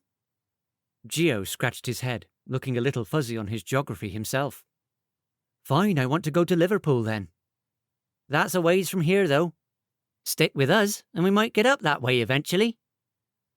Gio wanted him to stay? Zale's throat tightened. It felt nice to be accepted so easily. He kept his chin down to conceal his feelings and shrugged, keeping his tone nonchalant. "I guess I've got nothing better to do." Gio gave him a sharp look, and Zale released the grin he'd been hiding. Gio laughed and clapped Zale on the shoulder. "Welcome to the life of a traveller, pal." Zale scooped up a stone of his own from the road. "Bet you I can throw my stone into the air more times without dropping it than you can." "Bet you can't," retorted Gio. "How much?" The remaining coins in Zale's pocket made him bold. "A halfpenny?" "Agreed." Zale and his new friend had stone-tossing competitions all the way back home. Chapter 8. Gio decreed it best to stay away from town after the incident with the baker. Instead, he and Zale spent the next several days helping the apple pickers in the local orchards along with the other older children. In the evenings, Gio had Zale practice pickpocketing. He hung a coat with a bell tied to the front from a tree, and Zale had to try to snatch a handkerchief from the inside pocket without ringing the bell. At first Zale thought he'd never succeed, and was more than glad he hadn't tried pickpocketing in the market. Sylvie and the other children would gather to watch him, laughing and teasing as he rang the bell again and again. Even Lucius was better than he was. But he didn't give up, and after a few days, he grabbed the square of cloth as silently as though he were a ghost. The first time he succeeded, he looked up and saw Josephine standing there with her arms crossed. She gave him an approving smile, and warmth spread through him from somewhere deep in his chest. When he wasn't picking apples or learning the trade of petty thievery, he was practicing the shell game with Geo, a practice he truly enjoyed. Lucius was enamored with Zale, the game, or both. He would watch Zale practice for an hour at a time, trying to guess the location of the pea and begging him for "just one more." With the Romani boy's sharp eyes, Zale had to be extra subtle to trick him. He usually tired of practicing before Lucius got bored. Twice while Zale was picking apples, he tried to duplicate what he'd done in the market and call a blast of air towards something innocuous like a haystack. The first time he rattled a tree so badly that the man who was working there lost his footing on his ladder. The man hung from a branch until someone righted the ladder for him. The second time he knocked over a cart laden with full tubs of apples, which earned Sal Chapman, who was work leader at that orchard, a severe scolding from the orchard owner and a cut in pay by half for their efforts. Discouraged, Zale decided he had best stop playing with such dangerous toys. How could he have so quickly forgotten that these powers could be used to maim and kill? Better not to use them at all than risk doing that again. On the fourth evening, Eric and Geo's father returned. Eric was no longer riding Lucky, but was instead driving him from the seat of a small four-wheeled cart. On the cart stood something that looked like a tall box wrapped in canvas, packed with straw bundles on each side and tied down well with rope to keep it from tipping. The children swarmed the two of them as soon as they came into view, pattering them with stories and news, some of which were about Zale and his training, and pestering them with questions about the mysterious load. The two men laughed and teased, but deflected all their questions with a "wait and see." Merle slid off his mount and handed the reins to his oldest son, Marcus, so he could hug his children and kiss Britannia and the baby. Marcus led Jack away to tend to his needs. Geo, Sylvie, Lucius, and little Marcia scrambled for their father's attention, jumping up and down until their mother hushed them gently. Zale stood by the fire with Josephine, feeling awkward and out of place as he watched the other children. As welcome as the Romani had made him feel, he was not truly part of them. A pang of homesickness squeezed his chest. Eric reached their circle of firelight and clambered down from the seat of the cart, dropping Lucky's reins. He gave his daughter a one-armed squeeze around the shoulders and a kiss on the forehead. When he saw Zale standing there, he extended his other arm. "Well, you have a hug for me?" Zale hesitated, shifting his feet. His sinuses smarted from held tears. For a moment, he saw his father's blonde hair and gentle blue eyes instead of Eric's dark, swarthy features. He tensed, paralyzed by the ghost that stood before him. Eric smiled kindly, leaving Josephine and reaching Zale in 3 long strides. He put his hands on Zale's shoulders. "It's all right. You are part of my family now." He wrapped his arms around Zale in a bear hug, just like Zale's papa used to do. Zale tensed, but after a moment relaxed and put his arms around the big man's waist. When Eric let him go, Zale turned quickly away and wiped the moisture off his face, hoping no one had noticed. Josephine gave him a gentle smile, then served their supper. Roast conies from a hutch of rabbits that one of the other family members kept for the purpose, and bread purchased from town. Zale grinned, wondering what Mr. Black would think of the impudent piglets eating his rolls. "Geo tells me you've been learning to fingersmith," Eric said around a mouthful of food. Zale studied his food. "Aye, but I'm not keen on doing it." Eric's eyebrows lifted.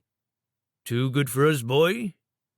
Zale chewed his lip, choosing his words carefully. It wouldn't do to insult a man who had been so generous to him. Not good enough. I'm afraid I'll get caught and give pickpockets a bad name. Eric blinked, then let out a guffawing laugh.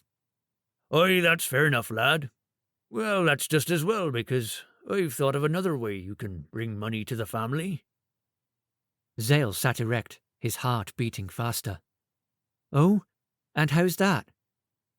Eric glanced at the tarpaulin-covered box and grinned. I'll show you after supper. But there's no thieving involved.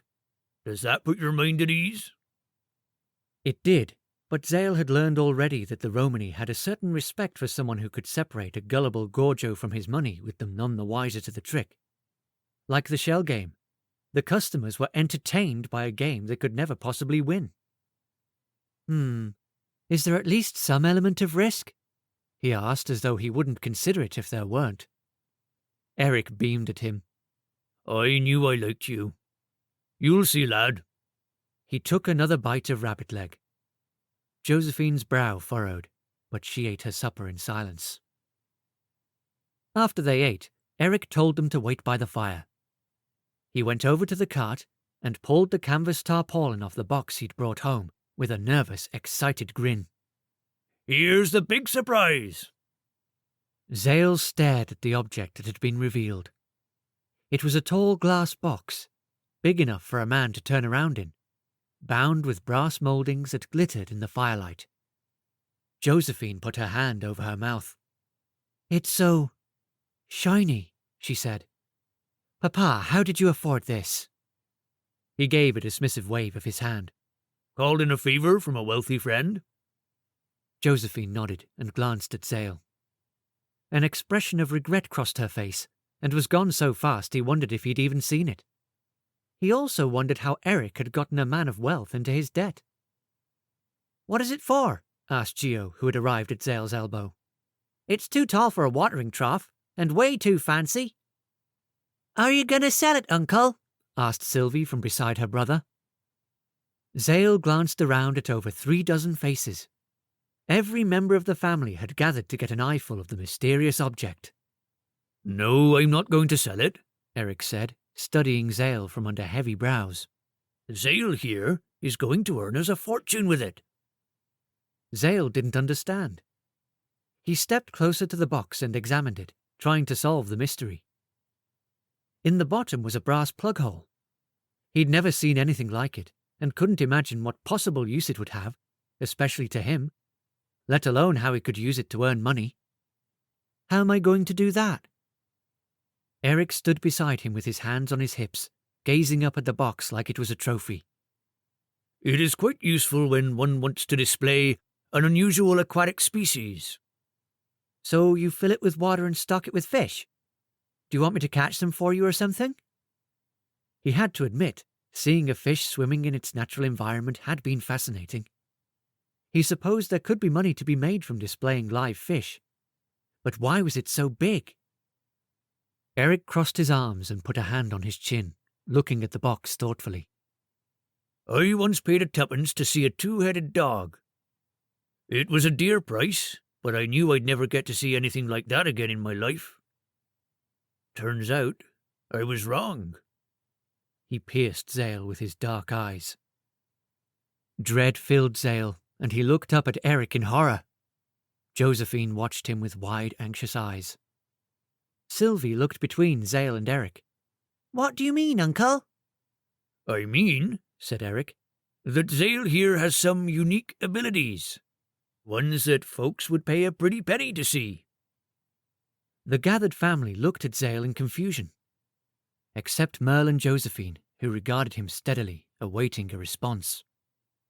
Zale shook his head, backing away.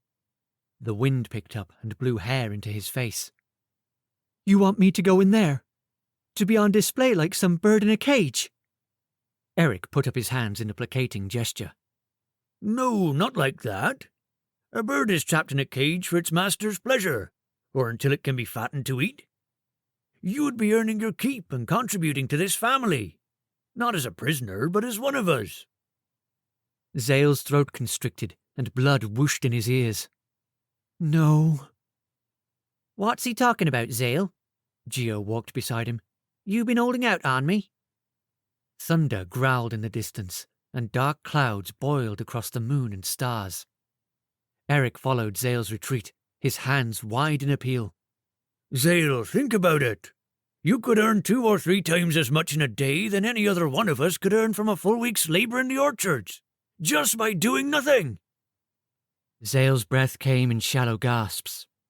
He thought that Eric would keep his secret, but instead his new foster father wanted him to put himself on display for the world to see. A bolt of lightning split the sky, followed by a crack of thunder that nearly deafened him. Josephine sat near the fire and watched them, occasionally glancing at the gathering storm. Geo tugged at Zale's arm. "Hey pal, what's going on?" Zale shook off his friend's hand and whirled on Eric. "You think I'm a freak, don't you?" Zale choked on the words. "Well, you're right, I am. But that doesn't mean I need to tell the world about it." He stumbled backward, aware of the wide eyes of the entire Chapman clan on him. Standing in front of her mother, little Marcia began to cry. I won't do it. I can't." He bumped into someone and whirled. Lucius stood behind him, looking up at him with his big dark brown eyes. What's wrong, Zale? Why are you crying? "I'm not crying. Lightning split the sky and crashed to earth in the meadow nearby. Horses and children screamed, and mothers gathered their little ones to them. Lucius threw his arms around Zale, looking for comfort. The sky opened up and released a drenching rain. Zale stared at the chaos he'd created. No one seemed to be hurt, and the smouldering spot in the field was already being extinguished by the rain. It didn't matter. He'd lost control, and the thought of what could have happened left him cold to his very bones. He shook Lucius off him and fled into the darkness. Chapter 9. Zale stayed underwater in the stream until he could no longer hear the distant cries of his name being called. He felt calmer underwater, more peaceful, as though the fears that plagued him couldn't touch him here. Maybe it was because he expected his body to change this time. Maybe it was because there was little to upset him in this watery underworld. At any rate, when he finally surfaced again, the storm had subsided, leaving a bright moon shining down over an idyllic English landscape. His pile of clothes was still hidden on the bank under a bush where he'd left it. He thought about getting out, but decided he'd rather stay here. What was he going to do now? Run away again? Too late, he caught the movement at the edge of his vision. "I thought I might find you here." Eric sat on the wet grass beneath a tree. Even though he was in shadow, Zale could make out his expression easily. His eyes roved over Zale's strange form, what he could see of it, then settled on his face. Zale backed away in the water, preparing to flee again. "Wait, boy. I'm not coming after you. Geo was worried, and Lucius was nigh inconsolable. I just wanted to check on you." "You mean stare at me? Should I charge you a tuppence?" Zale couldn't keep the bitterness from his voice. "If you want.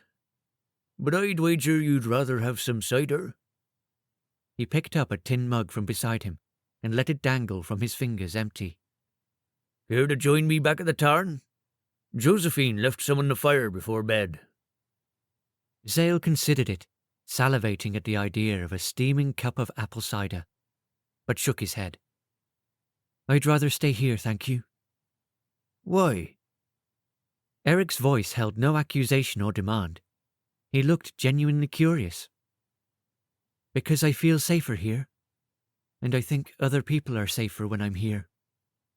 Eric blew air through his moustache. "Looking different never hurt anybody, boy." Zale frowned and said nothing. Let Eric think his only concern was his deformity.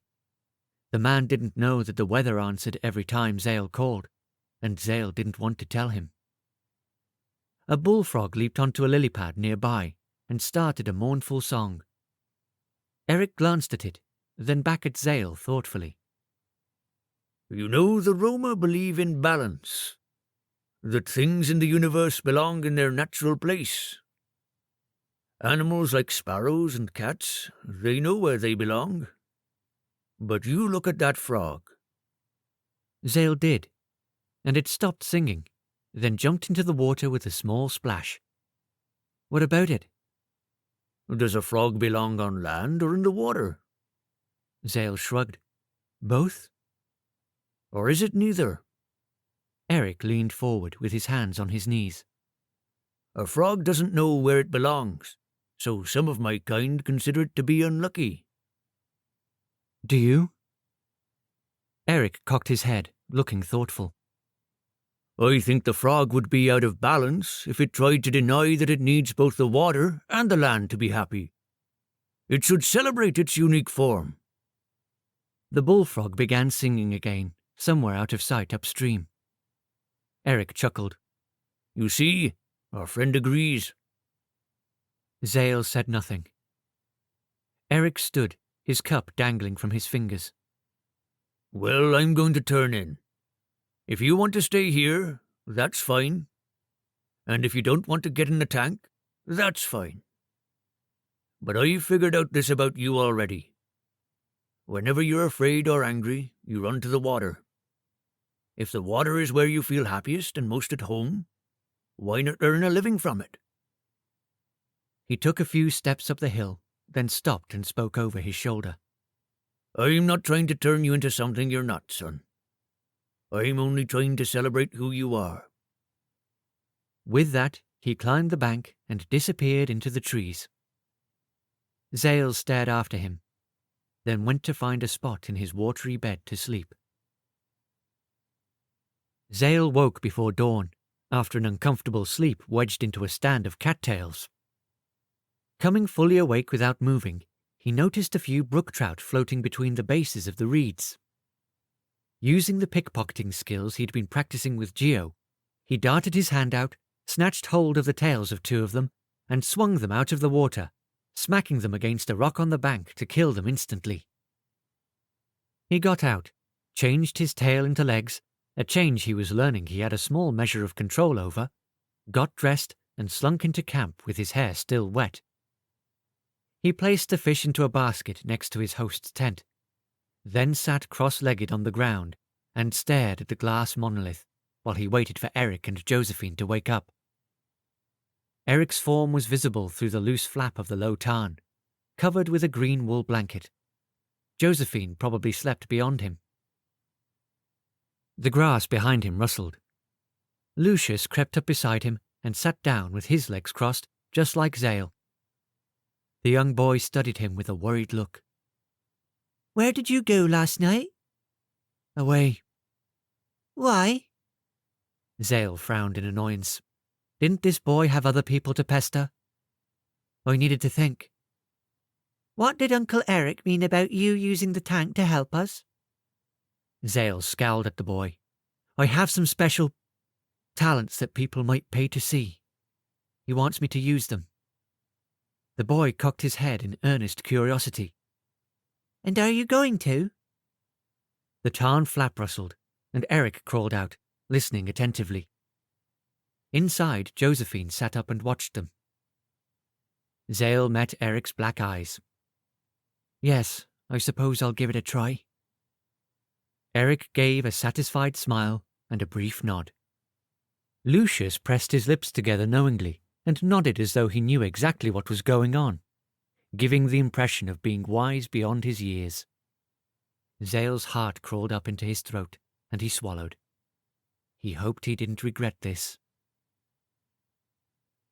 After breakfast, Eric enlisted the rest of the family and all the buckets in camp to fill the glass box with water.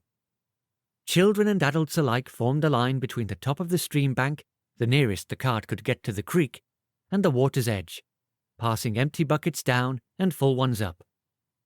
The Romani laughed and teased each other while they worked, and even sang a rhythmic nonsense song. An undercurrent of excitement filled the air. Most of them didn't know what had been planned, but they were enjoying the anticipation. At last the tank was filled to about 2/3, leaving enough room for Zale to climb into it without too much spillage. With the added weight, the sturdy little cart creaked, and the wheels sank into the ground, which was still muddy from last night's rain.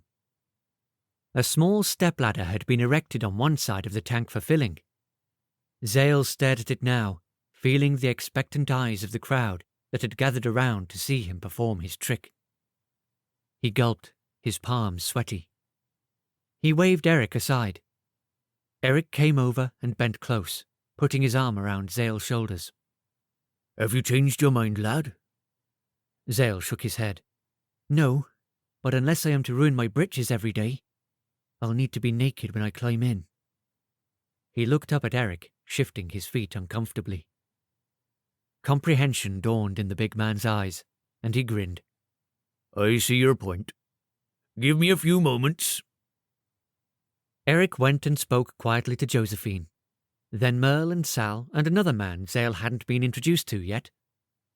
Eric and Merle each grabbed one of the large canvas tarpaulins that they used to cover their wagons, then came and with the help of the other two men, held up the tarpaulins in a canvas wall around the water tank cart to give Zale some privacy. Josephine's arm appeared in the slit between the two tarpaulins. She held the green blanket Eric had been sleeping beneath. Zale took it and put it on the edge of the cart, murmuring his thanks before Josephine let the tarpaulin drop closed.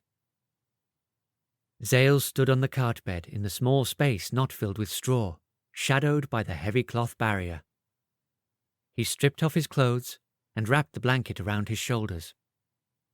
Holding it closed with one hand, he carefully climbed the ladder. From the top rung, he could see over the screen to the waiting faces on the other side. Gio grinned at him and pumped his arm encouragingly. Zale smiled weakly, then scrambled over the edge into the water, letting the blanket drop on the outside. He held the side of the tank and changed into his water form, then hollered that he was ready and let himself sink beneath the surface. The men dropped their arms. Morning sunlight poured over him.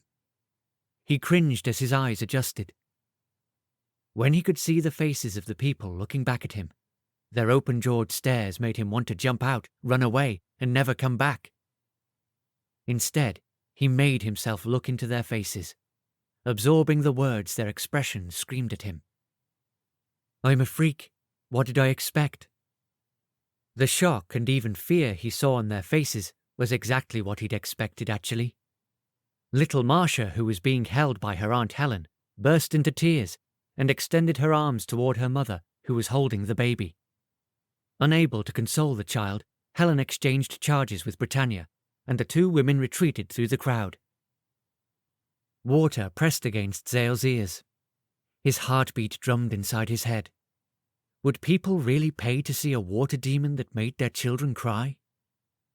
Then he looked at the others. Gio's face went from shocked surprise to smiling amazement. He pumped his arms again, jumping up and down in excitement. Lucius ran up to the cart and climbed onto it, staring into Zale's face from as close as he could get. He pressed his nose against the glass and smiled in unabashed delight at his hero. The rest of the family started clapping, cheering and whistling. Even Josephine, who had known about his merman form but never seen it, smiled and nodded. Eric stood with his arms crossed over his waistcoat, a proud paternal smile on his face. That's when Zale noticed. Despite how nervous he'd been, the sun was still shining. There wasn't even a cloud in the sky. Maybe this wouldn't be so bad after all. Chapter 10. Several hours later, Zale, Josephine and Gio watched Eric and Merle unhitch Jack and Lucky from the tank cart in a square in Dorkoth, a small village a few miles west of Rithborn. They had decided to avoid Rithborn proper, thanks to the run-in Zale and Gio had had with Mr. Black. Some of the other family members who had gone into town had been approached by the constable, who'd been asking after boys of their description. So Eric had advised the family to steer clear of the bakery. Mr. Black didn't seem likely to forget them any time soon. No sense tempting fate, Eric had said, grinning, when he'd told them where they were going. He'd been unusually happy ever since Zale had climbed into the tank that morning. Zale hoped that this scheme would be as successful as Eric thought it might be. Despite his own misgivings, he felt he owed it to Eric to recompense him for the trouble he'd already caused. How long before Geo could safely show his face in Rithborn again? Merle tied the horses to a nearby post, while the others set up a privacy screen around the cart. Britannia and some of the other women had constructed one by creating frames made out of lashed branches, with tarpaulins stretched across them and laced around the edges. The screens were crude, and Eric promised they would find a better solution soon, once Zale had earned enough and they could afford a proper tent. But the screens were needed for more than Zale's modesty. After all, what good was charging to see a spectacle if it was plainly visible to anyone who walked by? Before he could say St. Uni, Zale was back in the tank. He stared at the rough canvas screens and tried to swallow his fear. Beyond the walls, Geo and Josephine's voices called a chanting cry on repeat. Come see the water boy! Only threepence for this once-in-a-lifetime opportunity! Never have another chance like this! The water boy here today! Only a threepence! He could already hear murmuring voices from the crowd that had gathered. The water boy. Huh. It was as good a name as any, he supposed. Ready, he hollered, then sank below the surface. Under the water, the sounds of the busy street corner and Geo and Josephine's hawking cries faded to a distant hollow echo. In a few moments, Eric slid one screen outward far enough to admit someone, then closed it. Zale's heart leapt, but it was only Merle. Zale rose to the surface, water dripping from his ears as he leaned over the edge of the tank. What is it? Merle put his fingers in front of his mouth to indicate that Zale should keep his voice down. We needed a shill to convince the crowd that we're not just playing a trick, he whispered. Zale listened, and the voices of Eric, Geo, and Josephine, professing the truth of their claims, filtered over the screens. Merle indicated that he should drop back down. Zale nodded and complied, and then Merle knocked on the wooden frame of the screen.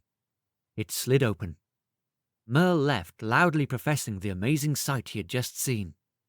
He didn't even sound like he was acting. Before long, a young dandy strutted in. The moment he laid eyes on Zale, his jaw went slack, and he backed into the now closed screen. Turning, he knocked hard on the frame and demanded to be let out, glancing over his shoulder as though he feared that Zale might leap out of the tank and eat him. When Eric responded, the dandy squirmed out the hole before it was barely wide enough to admit him, and disappeared. Eric cast a knowing smirk at Zale through the open portal. There was no better argument to convince a crowd that there was something to be seen than a man shaking like an autumn oak leaf in genuine fear. Zale gave a half-smile back. He knew that the man's fear would be good for business, but it also served as a reminder of who he was, or rather, who he was not. He wasn't quite human. He was a spectacle to be gaped at, like a two-headed dog. Eric waved the next person in. As ordinary humans swept through the enclosure in a steady stream, Zale let his attention wander from their horrified screams and delighted fascination. If he wasn't part of them, he didn't have to care either. He could just be himself. He could be the water boy. By the end of the third day, Eric was buoyed by a manic energy. You are a huge hit, my boy, he said to Zale over supper. They were back in camp drinking saloop in front of the fire. Eric had just counted up the day's take and doled out a handful of coins to Zale for his portion. 2 whole shillings.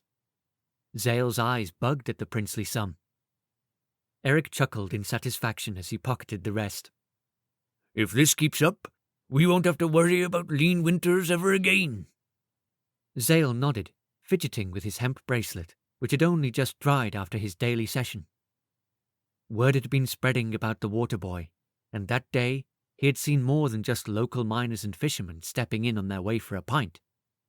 People had come from as far away as Hale, a half-day's walk away, saying that talk had been spreading that there was a wonder to be seen. How far do you think word will spread? Eric leaned back against a bundle with his hands behind his head and grinned from ear to ear. Across Britain if we're lucky.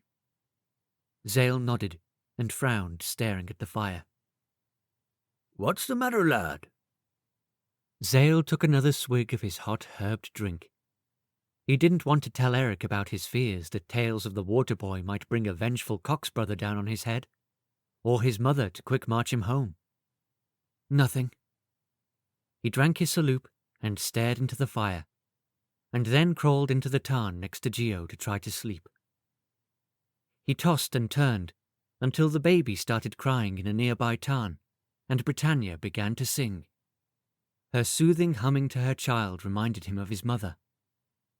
With tears leaking down his cheeks, he dozed off at last.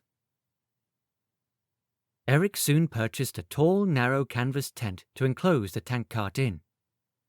Without the benefit of seeing the sun to mark the passage of time, the hours began to blend together for Zale, one much the same as the one that followed it. The only differences were the shapes of the faces that gaped at him. Merle now stood guard inside the tent to make sure the customers didn't try anything stupid. They'd learned that lesson after some rowdy boys had thrown some stones at the tank. Fortunately, it hadn't been damaged, but Eric decided that Zale would no longer be left alone in the tent. Zale's only consolation was that Merle often seemed as bored as he was.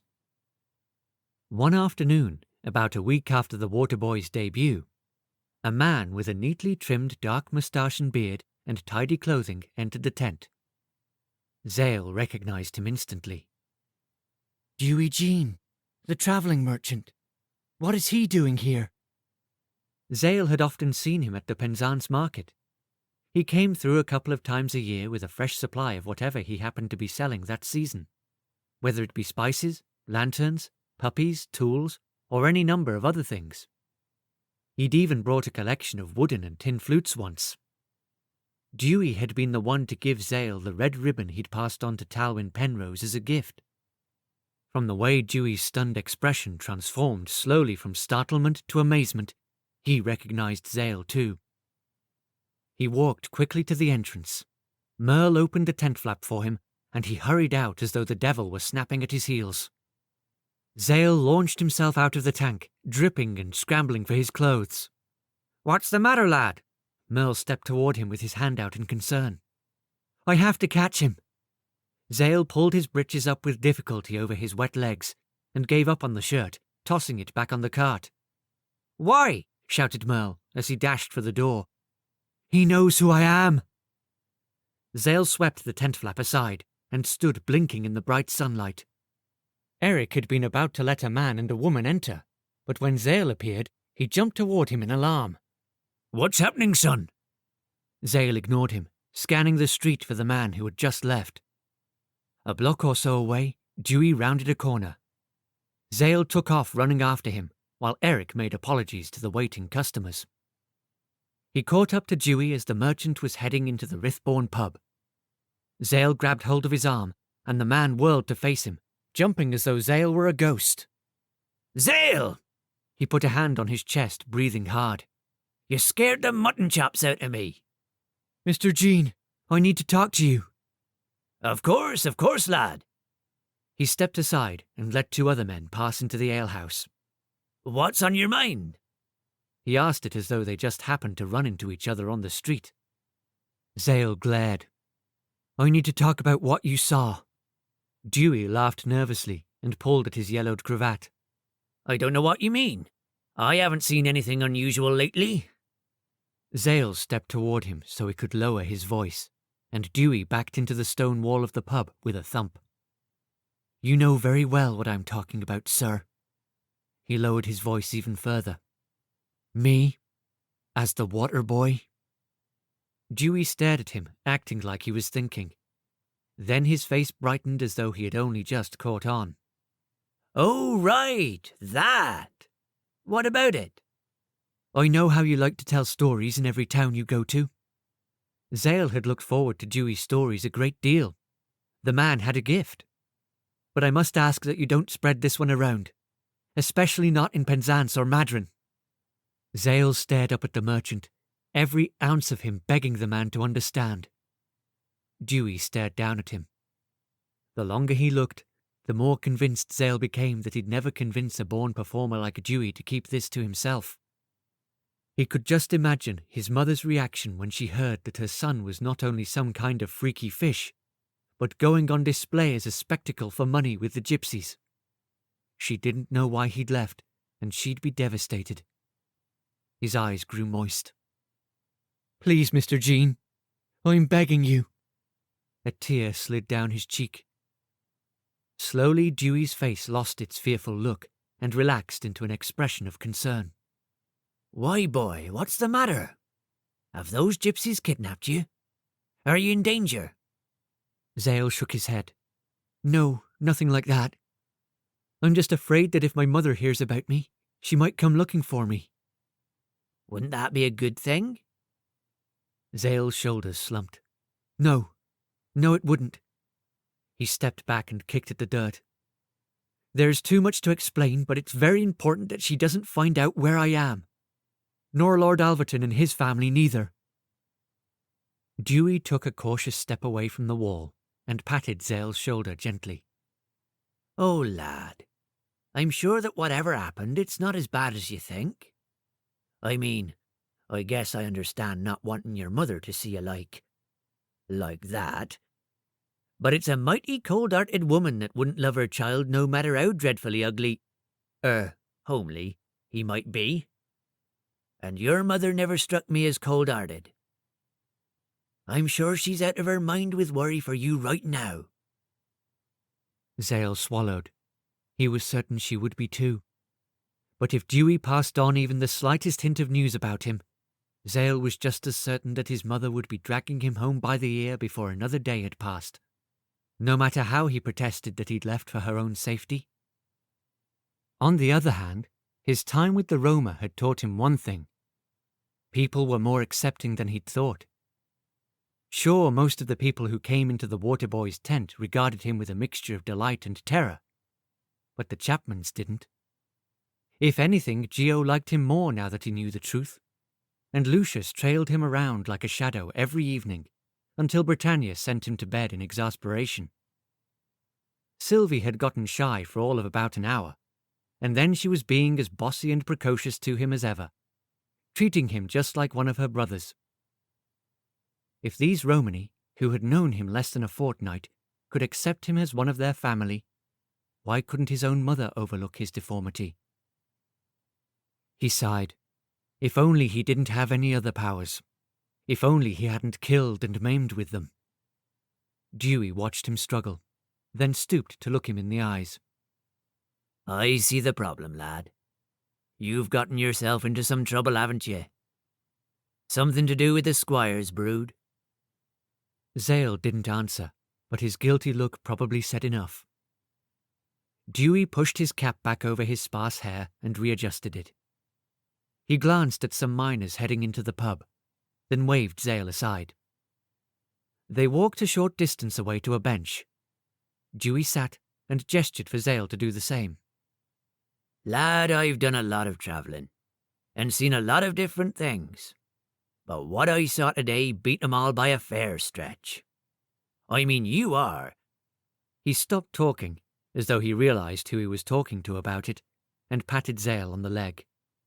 Never mind about that, anyway.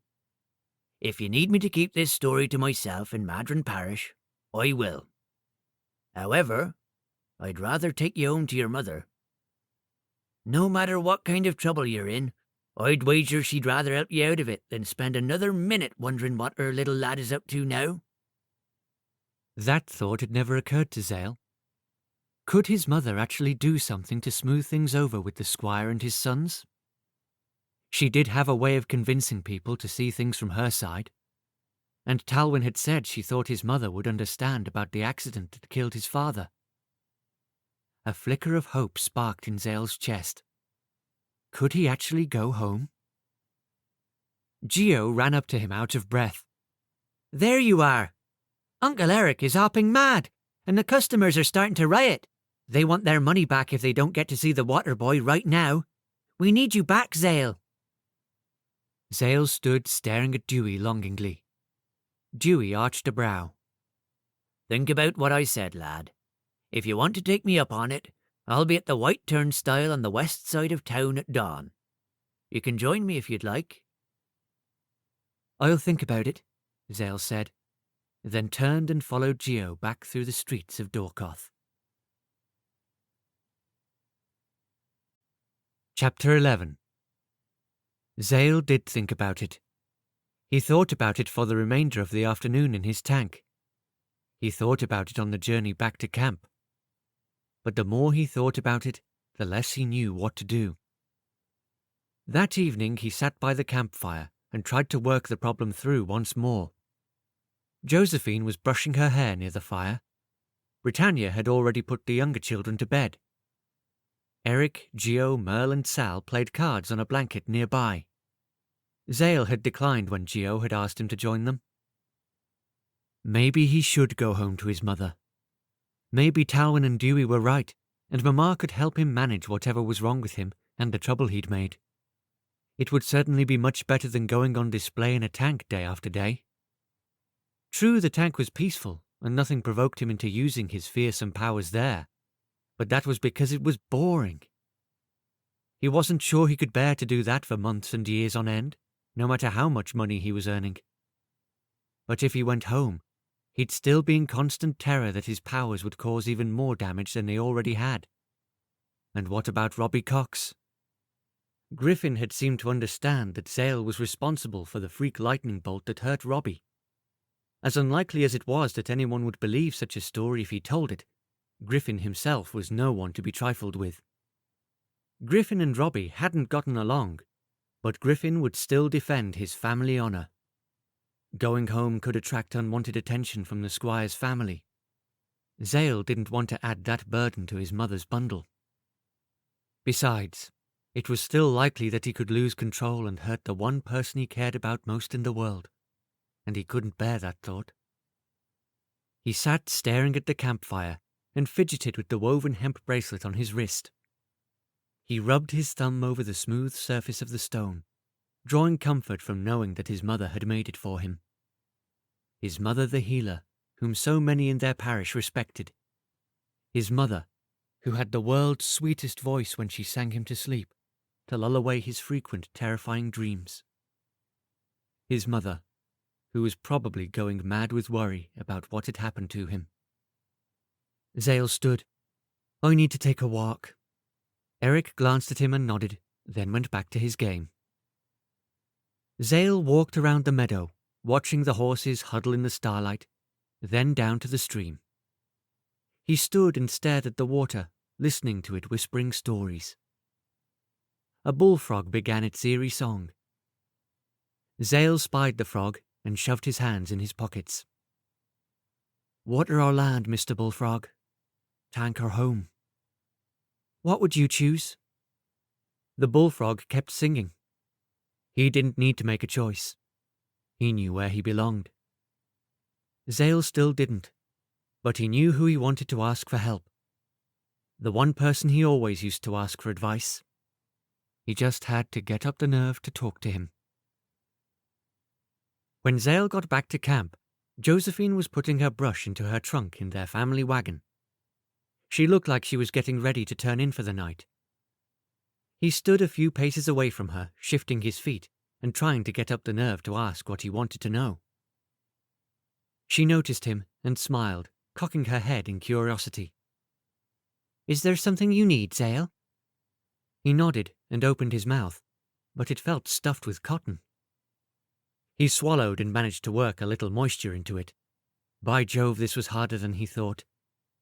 It's okay, Zale. You can ask me whatever it is you want to know. Josephine looked amused. Can you talk to spirits? He tried to look tough, clenching his fists next to his sides to stop their shaking. She blinked, and her smile faded. Why would you ask that? Geo and Sylvie, they said you can talk to spirits. Can you? She nodded slowly. Sometimes. Zale nodded to himself, reaching a decision. Good. I want to talk to my father. Josephine hesitated, then turned back toward the wagon. She lifted the oiled canvas that covered their possessions and took something from her personal trunk. Hiding the object in her full skirts, she beckoned for Zale to follow her, and then led him toward the privacy offered by the trees near the stream.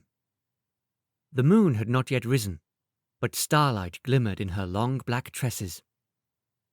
She sat down on a fallen log, beckoning for him to do the same. Then she produced what she'd hidden in her skirts.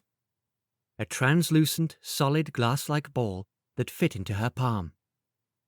It captured and concentrated the starlight in its depths, making it seem to glow softly of its own accord. Why do you need to talk to your father, Zale? I need to ask his advice. She nodded. How long ago did he die? A little over a year ago. Zale's heart thumped in his chest at the memory. And how did he die? An accident? At the mine? Zale felt like he could run a mile. He was terrified of what he was doing. What if she really did bring up his father's spirit? What would he say to him? He half hoped it was all a trick. Josephine nodded. What was his name?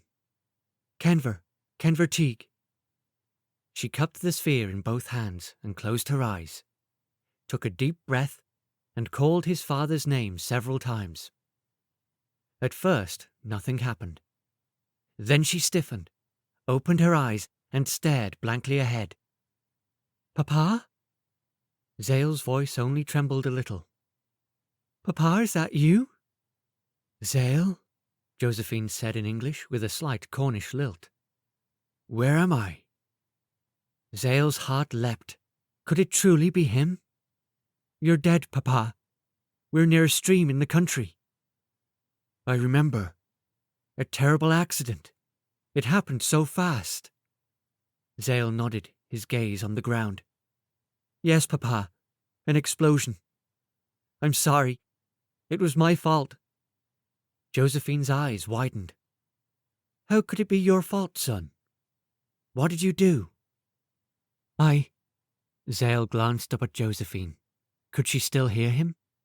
He didn't want her to find out all he could do. I accidentally set off the explosive shed. I'm so sorry, Papa. I'd give anything to change it back. Josephine nodded, her lips pressed together. I see. And why are you here now? Where's your mother? Zale's breath caught. This was why he'd wanted to talk to his father, but now that the moment was here, he wasn't sure what to say. I had another accident. Something is wrong with me, Papa. I hurt people without meaning to. So I left Mama so I wouldn't hurt her too. Josephine's face grew stern. You ran away? Without me there. You should be at home protecting her. Zale's face grew hot and tears pricked his eyes. If I want to protect her, I can't stay home, don't you see? I see. Josephine looked sad. Why did you call me here? I want to go home, but I'm afraid. What if I hurt Mama? Or what if the people I've hurt try to get revenge? What else would you do? I could stay here with the Romani. They have been kind and have helped me. But should I stay here? What if I hurt someone else? Josephine's brows furrowed, and she set her jaw just like Papa used to do. Son, if you want to stop hurting people, you must accept yourself. Zale frowned. What do you mean by accept myself? Do you mean I must accept? He'd been about to say my powers, but caught himself. All I can do? Yes. Stop fighting it. You have always been special. Does an eagle frolic with swallows? Does a whale swim with brook trout? No. You are different. It's time to stop running and use the gifts God gave you, Zale. Zale stared at Josephine dumbstruck. The gifts God gave me? Could these terrifying powers be a gift? It was the answer he needed. But did his father mean that he should stop running from his mother and go home? Or stop running and stay here? He narrowed his eyes. What if this really were a trick, and Josephine was just putting him on? Maybe she was afraid he would leave, taking the Chapman family's new lucrative source of income, and she was just trying to convince him to stay. He needed a test. He switched to Greek, a language his family alone among their village neighbours had spoken. He doubted Josephine would understand it. Papa, I set off the explosion at the mine by calling lightning somehow. There is a storm inside me all the time, just waiting to get out. It is not safe for me to be with Mama. I could do the same to her as I did to you. It is not safe for me to be anywhere, but I don't want to be alone. He sniffled, holding back tears. He watched Josephine to see how she reacted, but her body was just as rigid and her face just as blank as it had been since they began. She replied in Greek, "Get in the water, son. It is the only way to protect those you love." At that moment, Josephine blinked and relaxed. Her dark eyes focused on Zale's face. "He's gone," she said in Romanes. "Did you get the answer you were looking for?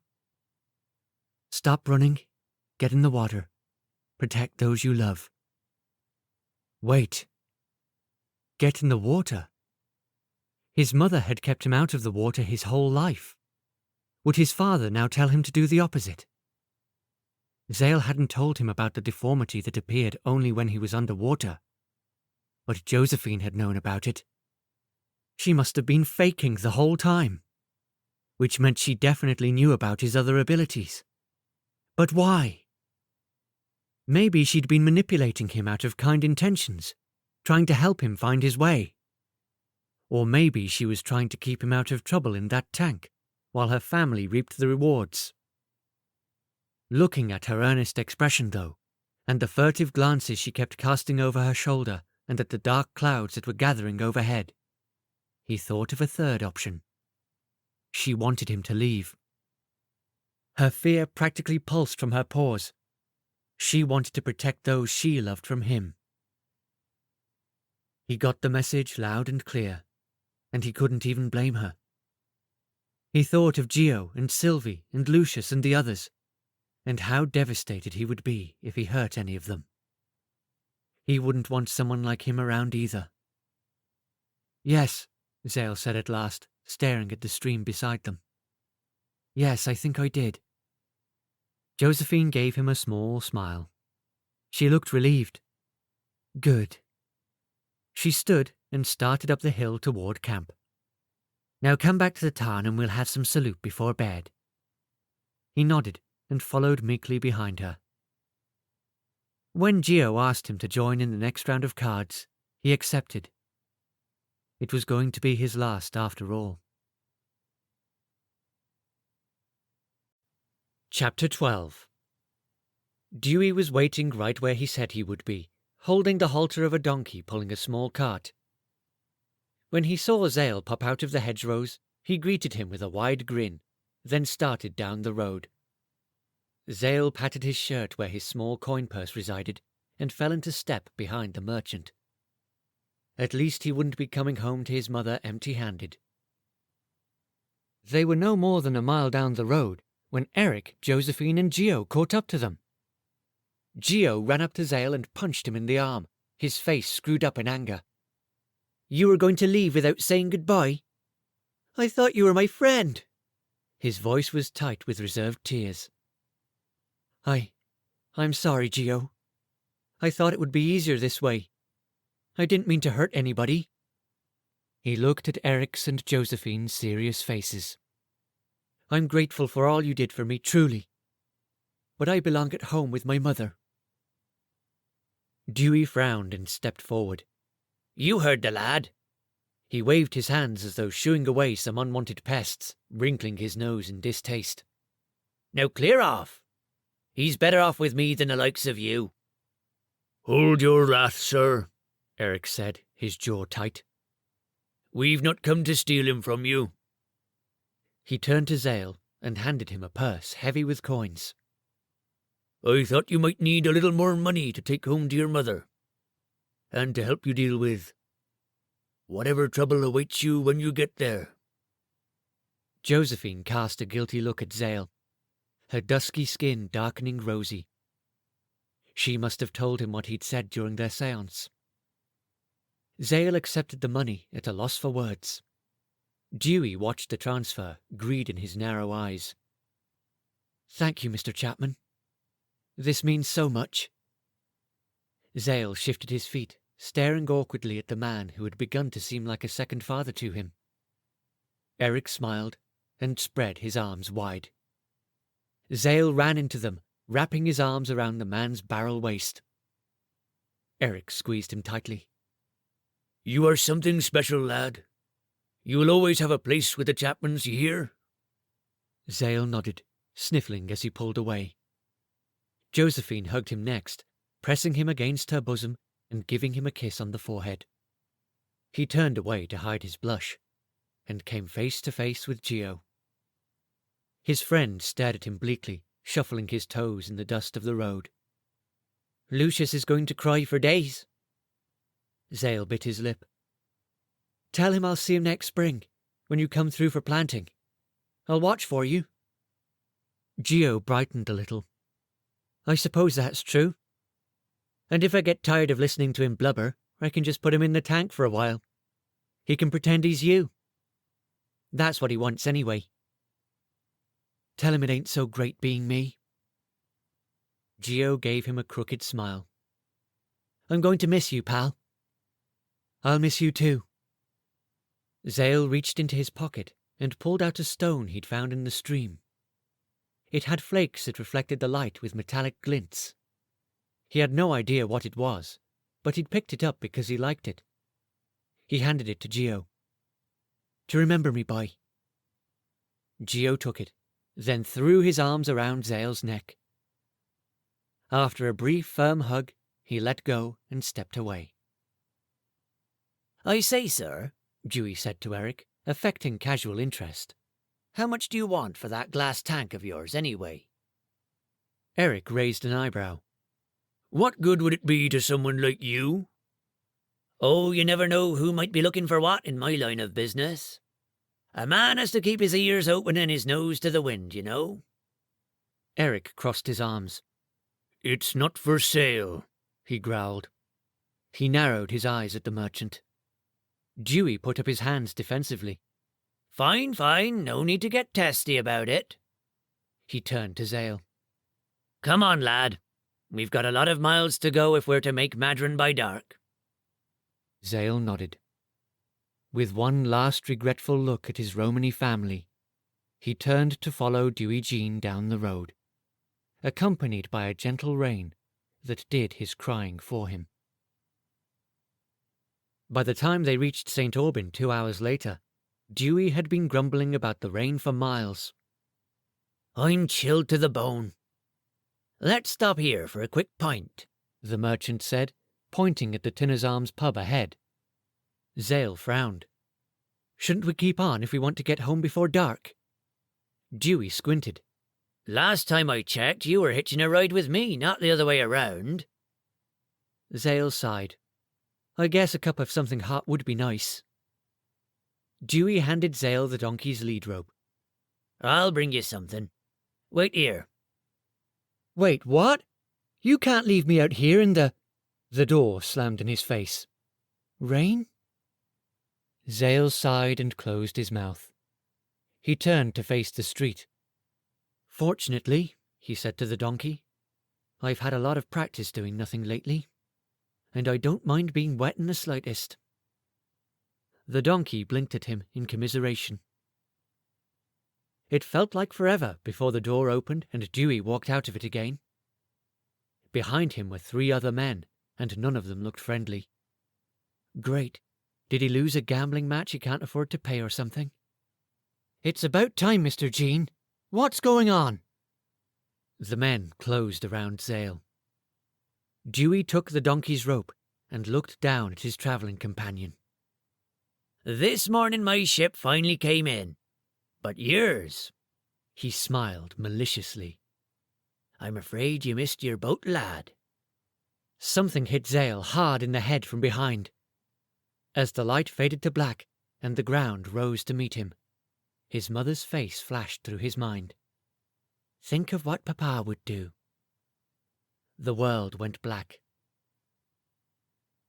Zale awoke to a glass of cold water being thrown in his face. He was tied to a chair with his hands behind his back, in some kind of shed with stone walls and a thatch roof. In the corner were wooden barrels, gardening tools, and a wheelbarrow. Dewey and the 3 men stood over him. Dewey held both of Zale's coin purses in his hand, and he had a wicked grin on his face. Zale scowled at him. "What do you want with me, Dewey?" Oh, Dewey, is it? Did you forget your manners? "I don't show respect to kidnappers and thieves." Dewey cocked his head. Could have fooled me the way you were carrying on with those dirty gypsies. "They weren't dirty, and they had more honour than you have in your little toe." Zale struggled against the ropes, but they held him fast. "You've got my money. Let me go. I'll find my way home myself." Dewey gave him a calculating smile. Oh no, I'm the one calling the shots here, lad.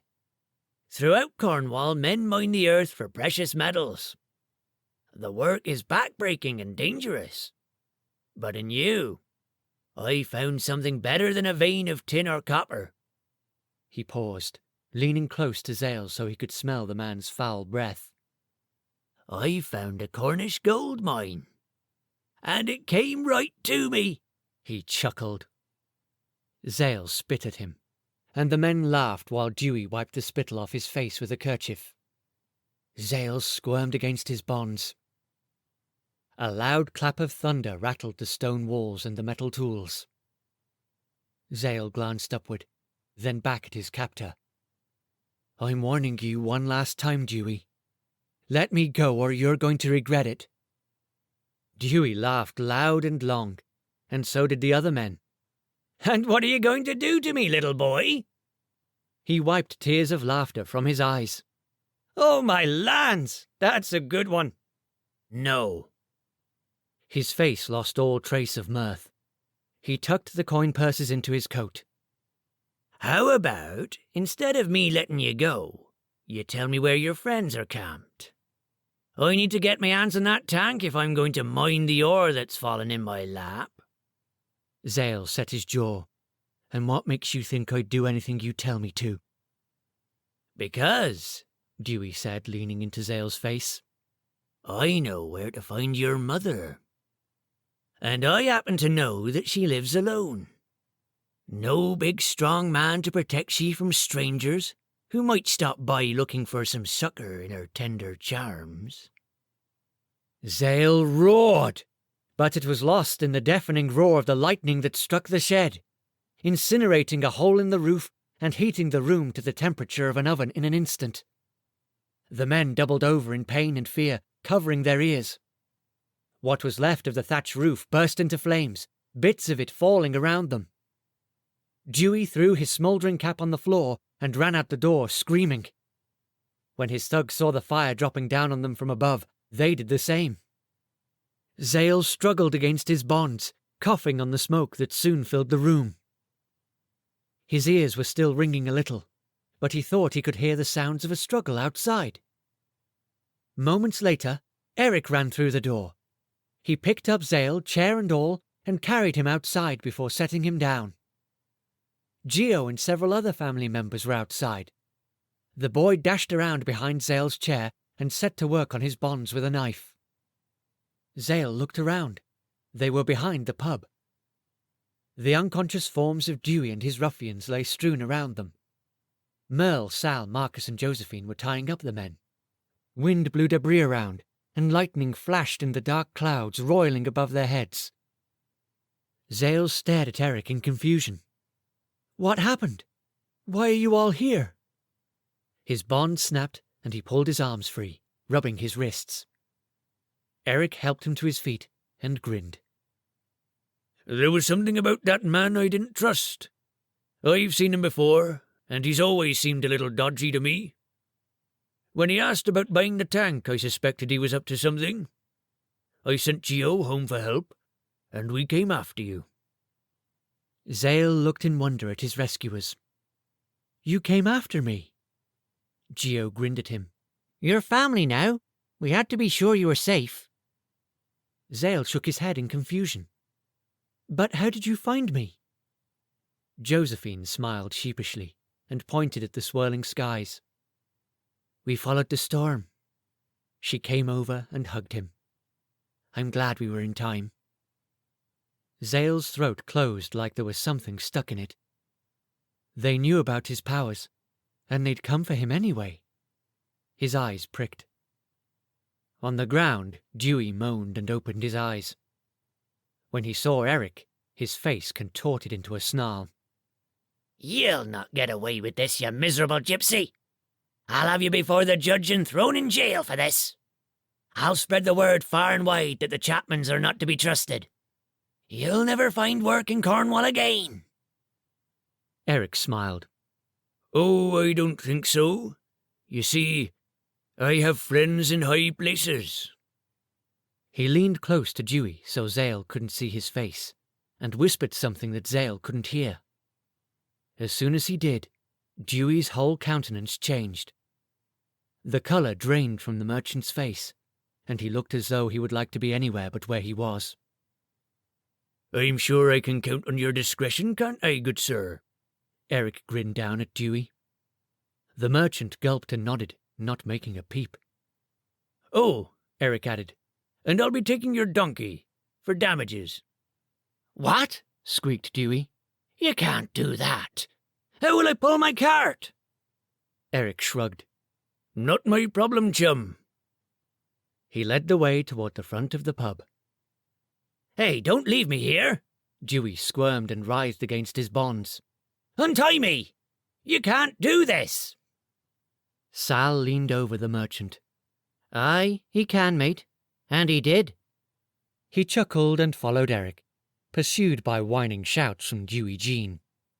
Zale followed his Romani family out to the road. They retrieved the donkey and mounted their horses as several other men rushed by to deal with the fire in the back. Zale didn't know what Eric had said to Dewey in secret, but he knew one thing. He finally felt like he was home. As they reached the horses, Geo chucked him in the shoulder. Race you to that rock? You're on, Zale replied, but Geo had already taken off. Hey! He ran after his friend, laughing at the top of his lungs. A beam of sunlight pierced the clouds and lit the way. Chapter 13. Zale rode back to camp astride Lucky, behind Eric, feeling sheepish. After a short distance, he cleared his throat. Thank you for saving me, he said into Eric's back. Eric chuckled. I'm not sure you would have even needed saving if it weren't for the ropes. You already had those villains on the run by the time we got there. He shook his head. You may be small, but you pack a mighty punch. Zale chewed his lip, absorbing the meaning of Eric's words. I can't stay. What? Eric twisted in the saddle to look down at him. Why not? I hurt people. Everywhere I go, I hurt people. And I can't hurt you all too. Well, where will you go? Back to your mother? If that's what you want, I could take you there. Zale shook his head. No. She might forgive me, but I still have no control over what I can do. I couldn't bear the thought of hurting her the way I hurt.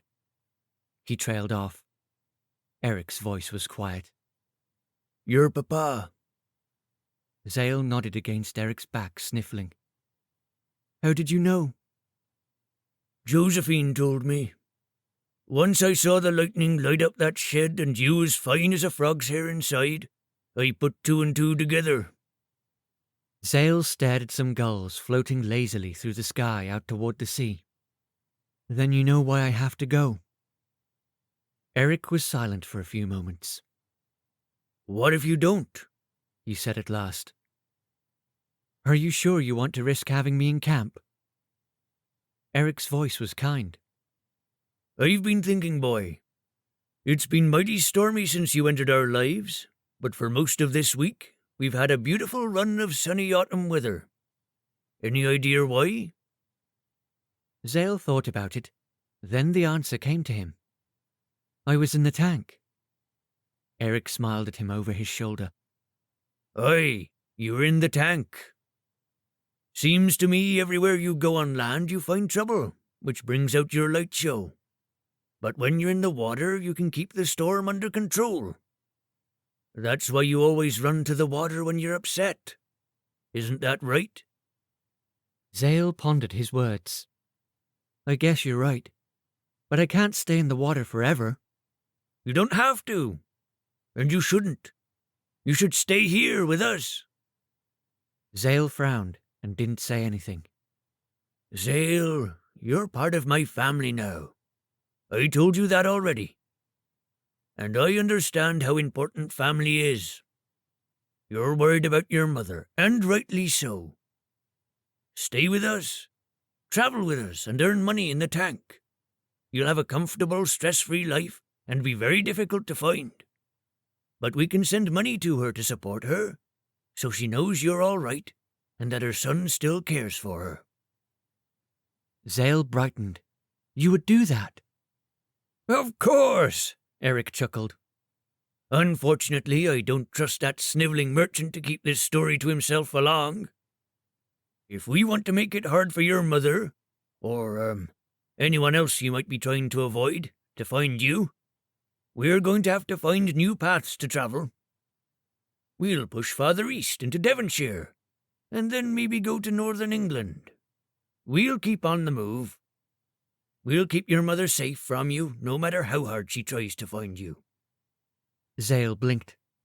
Won't your family be upset to leave Cornwall? Winters are pretty nice here. Once I explain the situation to the others, they'll understand. And they are your family now, too. A ball of emotion swelled in Zale's chest. He would never have expected to find another family, let alone one that would help him take care of his mamma too. He squeezed Eric from behind. My family. Thank you. This means the world to me. That's what family is for. Zale glanced skyward at some gulls, soaring toward the ocean he couldn't see, beyond the hills and scrub. The sun was going down, and as its rays sank below the blanketing clouds, they scattered into a dazzling rainbow.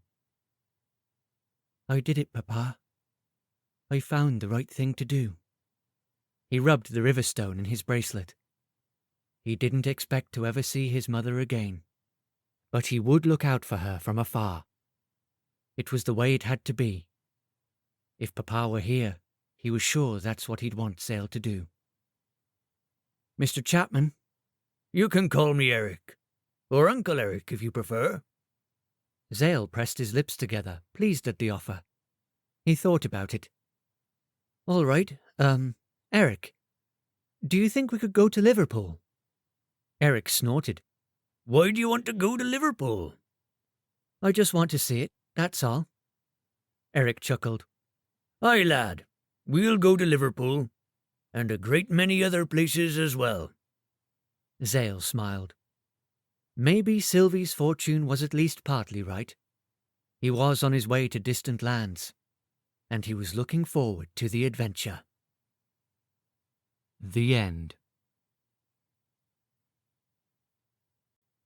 Epilogue. Eric sat next to the fire smoking his pipe. Josephine crawled out of their tent backward, closing the flap behind her. They're asleep, she said. Zale would be sleeping in their tarn from now on, but Geo hadn't wanted to be separated from him tonight, so Eric had agreed that his nephew could join them for the night too. Are you ready? Eric tamped out his pipe and laid it aside. His daughter nodded. She pulled her knit shawl tight around her shoulders, then went to their wagon and retrieved a lumpy sack and a large disc-like object wrapped in a blanket. Eric stood, and with one last glance toward the tarn, led the way into the moonlit meadow. They followed a path he had discovered earlier, walking for quite some time, until it opened into a clearing in the trees. This place was far away from the road and deep into the woods. The only creatures that would disturb them here would be owls and field mice. Josephine set down the object with reverence and opened her sack. She pulled out 5 wooden candlesticks with stumps of beeswax candles in them, and carefully set them up in a large circle to make the points of a star. Then she laid the object in the centre of the circle and pulled back the blanket to reveal a polished black stone mirror. The moon reflected in the obsidian as though it had an evil twin. Eric's hand shook as he struck a match and lit the candles. He had chosen his master long ago, but his knees still quaked every time he had to face him. Josephine glanced at him, and they both donned their dark hooded robes, pulling the hoods up around their faces and kneeling on either side of the obsidian mirror. Josephine began swaying, incanting in a sing-song voice. "Master of wisdom and night, join us here. Giver of knowledge and light, join us here." She repeated similar phrases until the surface of the mirror blazed to life. Out of it shone the beautiful, fiery face of a glowing dragon spirit. Eric and Josephine both prostrated themselves, with their faces to the grass and their arms outstretched toward the stone disk. "I have come, my servants. What have you to report?" Eric took a breath to calm his nerves. He raised his head off the ground to speak, but kept his eyes averted from the dragons. "Great master, we have done as you ordered us." "You have the boy?" "Yes, and he's just as powerful as you had hoped." "But he is contained?" Eric's chest tightened. "He's not going anywhere." The master smiled, revealing pointed, fiery teeth. "Excellent. All is going according to plan. Well done, my faithful ones." Eric dared a question. "What of the boy's mother and sister?" The dragon snarled. "That is none of your concern." "I have other servants charged with these tasks." "Yes, master." Eric touched his head to the grass, fear drying his mouth. "Await further instructions. Don't let the Undine witch find you." Yes, master," Eric and Josephine said together. With a final hiss, the surface of the mirror went dark and cold. But the image of the dragon still burned in Eric's heart. Josephine looked at him, her mouth a firm line. "So it is away to the north, then?" It was a statement, not a question. "Aye." Eric heaved himself to his feet and began blowing out the candles. "Has the council agreed to it?" Josephine worked on wrapping the mirror inside the blanket. She was avoiding his eye.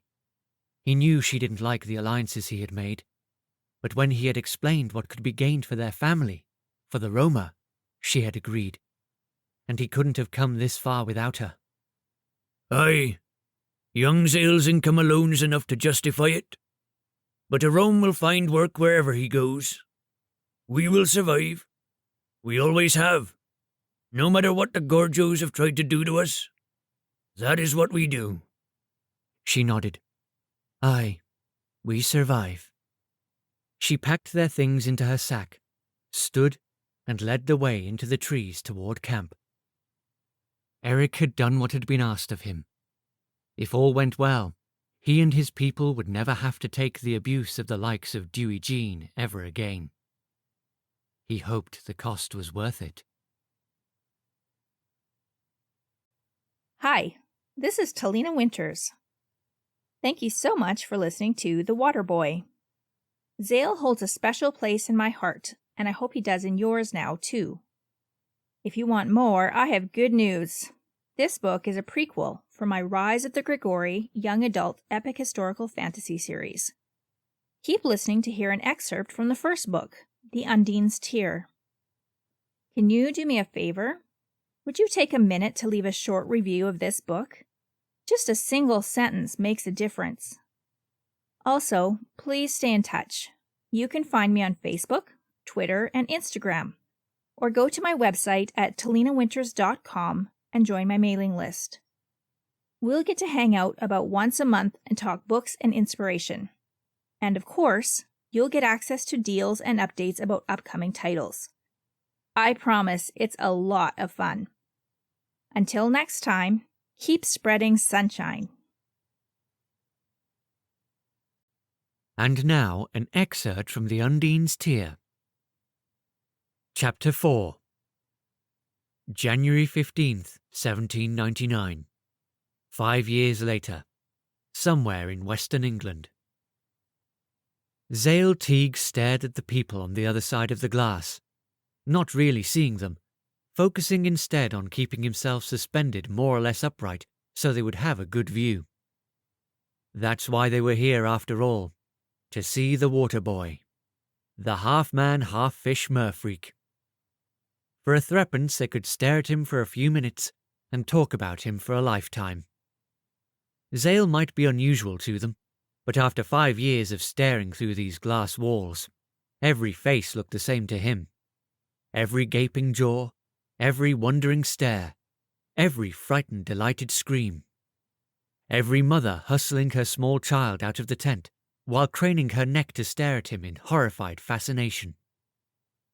Through the cold safety provided by the glass, he'd seen it all, and he welcomed it. The repugnance, the obsession, the terror were no more than he deserved, but not because of his hideous deformity. The true abomination within this tank lay inside his soul.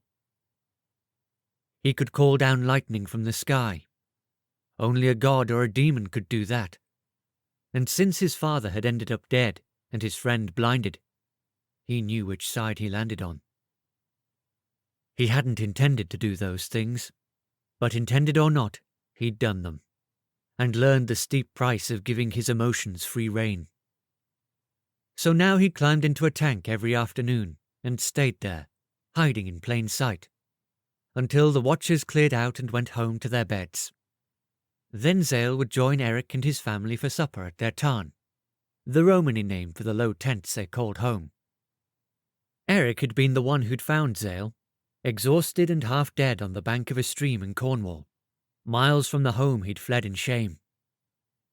Eric hadn't blinked at Zale's tail, hadn't even commented when it melted back into the legs of a seemingly ordinary human boy.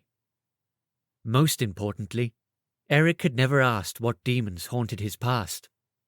He'd just fed him, clothed him, and offered him shelter with his family if Zale would be willing to earn his keep. And by earn his keep, Eric had meant let people stare at him for money. At the time, Zale had only just realized the connection between his flares of distress and the frightening natural consequences. How the lightning always came when he called it, but not to do his bidding. It did as it wished, like the surf that pounded the cliffs of Penzance near his home. He'd had no control of it, and his father had died. Someone tapped at the glass. Zale blinked and focused on the face of a boy, about 11 or 12, with a thatch of wheat-coloured hair and a slim build. When he realized he'd caught Zale's attention, the boy's face split into a crooked grin. For a moment it was like a spectre from his own past had come to torment him, a ghost of the person he'd been before. He met the boy's eyes, which were brown to Zale's vibrant green, and glimpsed the curious wonder of a child who has retained his innocence. It was like looking into a mirror through time. The boy put up his hands, palms out, fingers extended. First both hands, then a single finger, and then he pointed at himself. 11. Zale smiled and held up his own slightly webbed fingers to indicate his own 16 years. The boy jumped up and down, a grin splitting his face, then turned to 2 village women who stood behind him. The ragamuffin child jabbered at one of them excitedly, pointing at the tank. Unlike Zale's typical audience, the boy seemed to see him as more than a mere curiosity.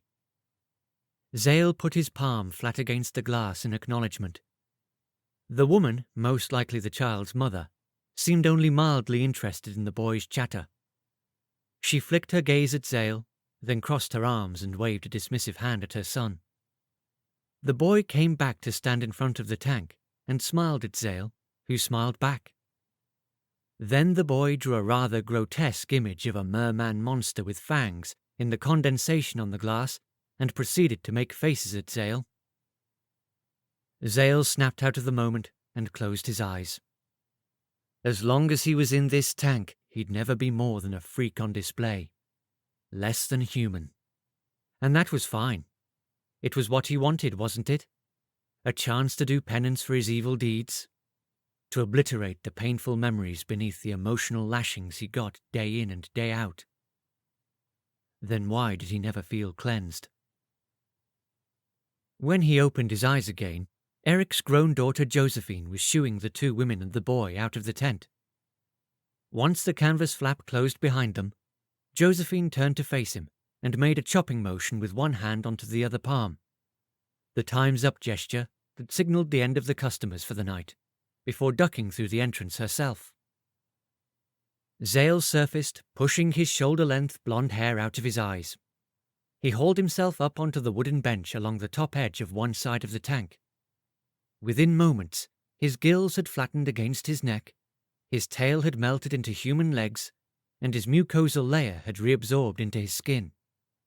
If someone saw him like this, they would have no clue that he was anything other than human, except for the iridescent green of his eyes, which he had been told shone softly in the dark. He descended the stairs on the back of the tank, and then dried himself with the soft cotton towel that he had left on a small table for that purpose earlier. He grabbed his breeches from the pile of clothes on the table and pulled them on, then became aware of someone's presence in the room. Odd, he hadn't heard anyone enter. "I'll join you for supper in a few moments, Eric," he said without turning around as he pulled on his stockings. A woman's voice replied, "I'm afraid that supper will have to wait." Back erect, Zale swiveled toward the intruder, his shirt bunched over his hands. The young woman glanced at his bare chest, raising her eyebrows and biting her lip on a smile. She crossed her arms and nodded appreciatively. "Well, aren't you all grown up now? After 5 years, I suppose that was to be expected." Zale gulped and stared. For a brief, breathless moment, he wondered if this was what drowning felt like. Everything about the apparition before him seemed dipped in sunlight. Bronze-tipped halo of dark brown corkscrew curls pulled back with combs. Radiant deep bronze skin. Gold braid on her elegant tawny silk pelisse. And eyes that refracted light like melted gold. Her clothing and posture bespoke a lady, but her lack of chaperone and warm brown skin implied something else. A lady's maid on an errand, perhaps? Zale wasn't sure what to think. There was something familiar about her, but he couldn't place it. Under her frank appraisal, embarrassment that had long since ceased plaguing him when he was in the tank warmed his face.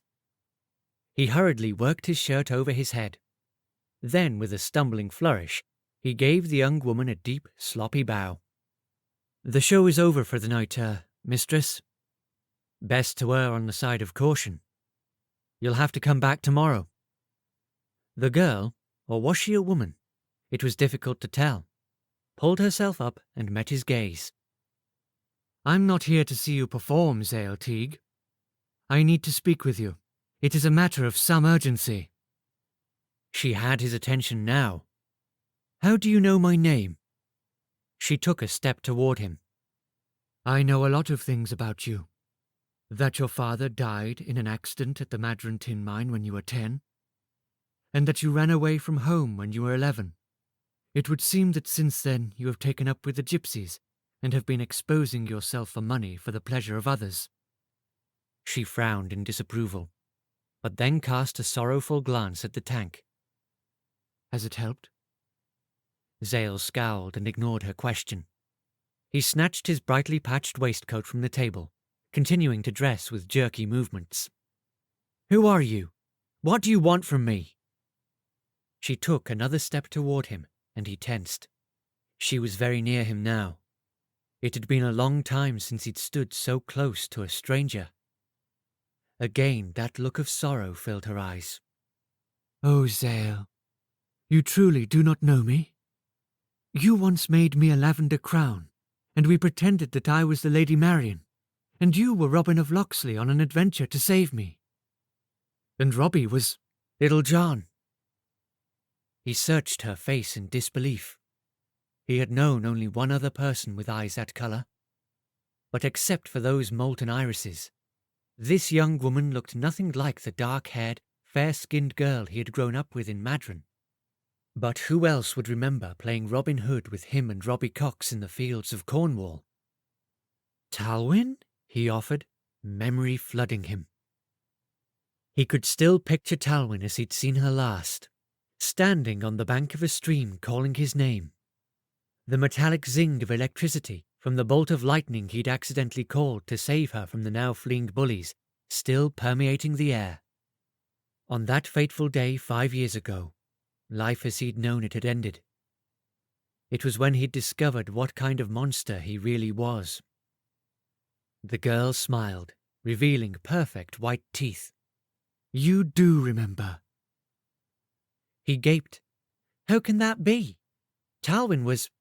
Well, she looked different than you, and she was not a lady. She waved a dismissive hand. This face is only flesh. Like you, I am not all that I appear to be. And in this form, you may call me a Bela. Zale shook his head, trying to still his whirling mind. What do you mean? Who are you really? Bela drew an impatient breath. I don't have time to explain everything right now. Please trust me. I am the same girl you knew growing up in Madron. And I have been looking for you. It's your mother. She has disappeared, and I believe she may be in trouble. Zale gulped. My mother? A sudden breeze stirred the tent flap, and the temperature in the room dropped several degrees. Bela flicked her eyes toward the movement, then turned a hard stare toward Zale. She is like you, Zale. She is an Undine, an ancient race of water people created as guardians of the deep. She was supposed to help you learn to control your powers. I can see that she did not. Perhaps you fled before she had the chance. An what? What are you talking about? Bela sighed and crossed her arms. Zale, you are unique. And not in the way you think, not a freak to display. You are special.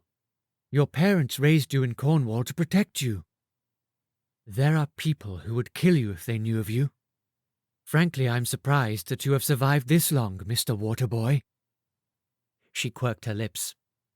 Then again, I suppose it did take me 5 years to find you. And I knew who I was looking for. Thank Elion that I found you first. That last bit didn't seem to require a response, which was good, because Zale felt like a fish that had suddenly been thrown into the desert. Bela frowned at him. It would seem that you disappeared before your mother could tell you any of this. But I don't have time to explain everything right now. She needs you. You might be her only hope. Zale's normally mundane life had been sucked into a whirlpool of chaos. I don't believe you. Who are you? How do you know of me and my mother? How did you find me? An alarming thought gripped him. The face of the brother of the boy he'd blinded, glaring at him in memory. Did Griffin send you? The panic tickling the edges of Zale's mind only made him more afraid. His control was slipping. He had to calm down. He had to. He'd spent years disengaging himself from emotions of any kind, and in moments, Bela, Talwyn, whatever her name was, had revived every one, along with the danger they presented. The dull roar of a rising wind outside echoed the swirling in his gut. He backed away from the strange young woman. Could she really only be a year older than him? And tripped on a stool, catching himself from falling by grabbing the table.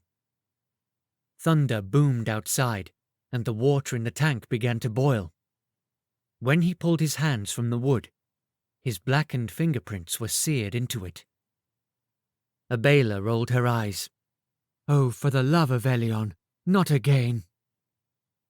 From her reticule she pulled out a thin silver cylinder that appeared to have a glowing red ember on one end of it, and touched it to his forehead. Instead of burning him, the fire felt cold. His thoughts fuzzed, and her image began to blur. Cold rhymes with gold, like her eyes. Is that a miniature dragon? Zale's world went black. If you want more mind-blowing epic historical fantasy, check out the Rise of the Grigori series at www.talinawinters.com. This has been an audiobook production of The Waterboy, written by Talina Winters and narrated by Jonathan Carley, with author's note read by Talina Winters. Mastered by Roberto Buscema. Copyright 2019 by My Secret Wish Publishing. Audiobook production copyright 2020 by My Secret Wish Publishing.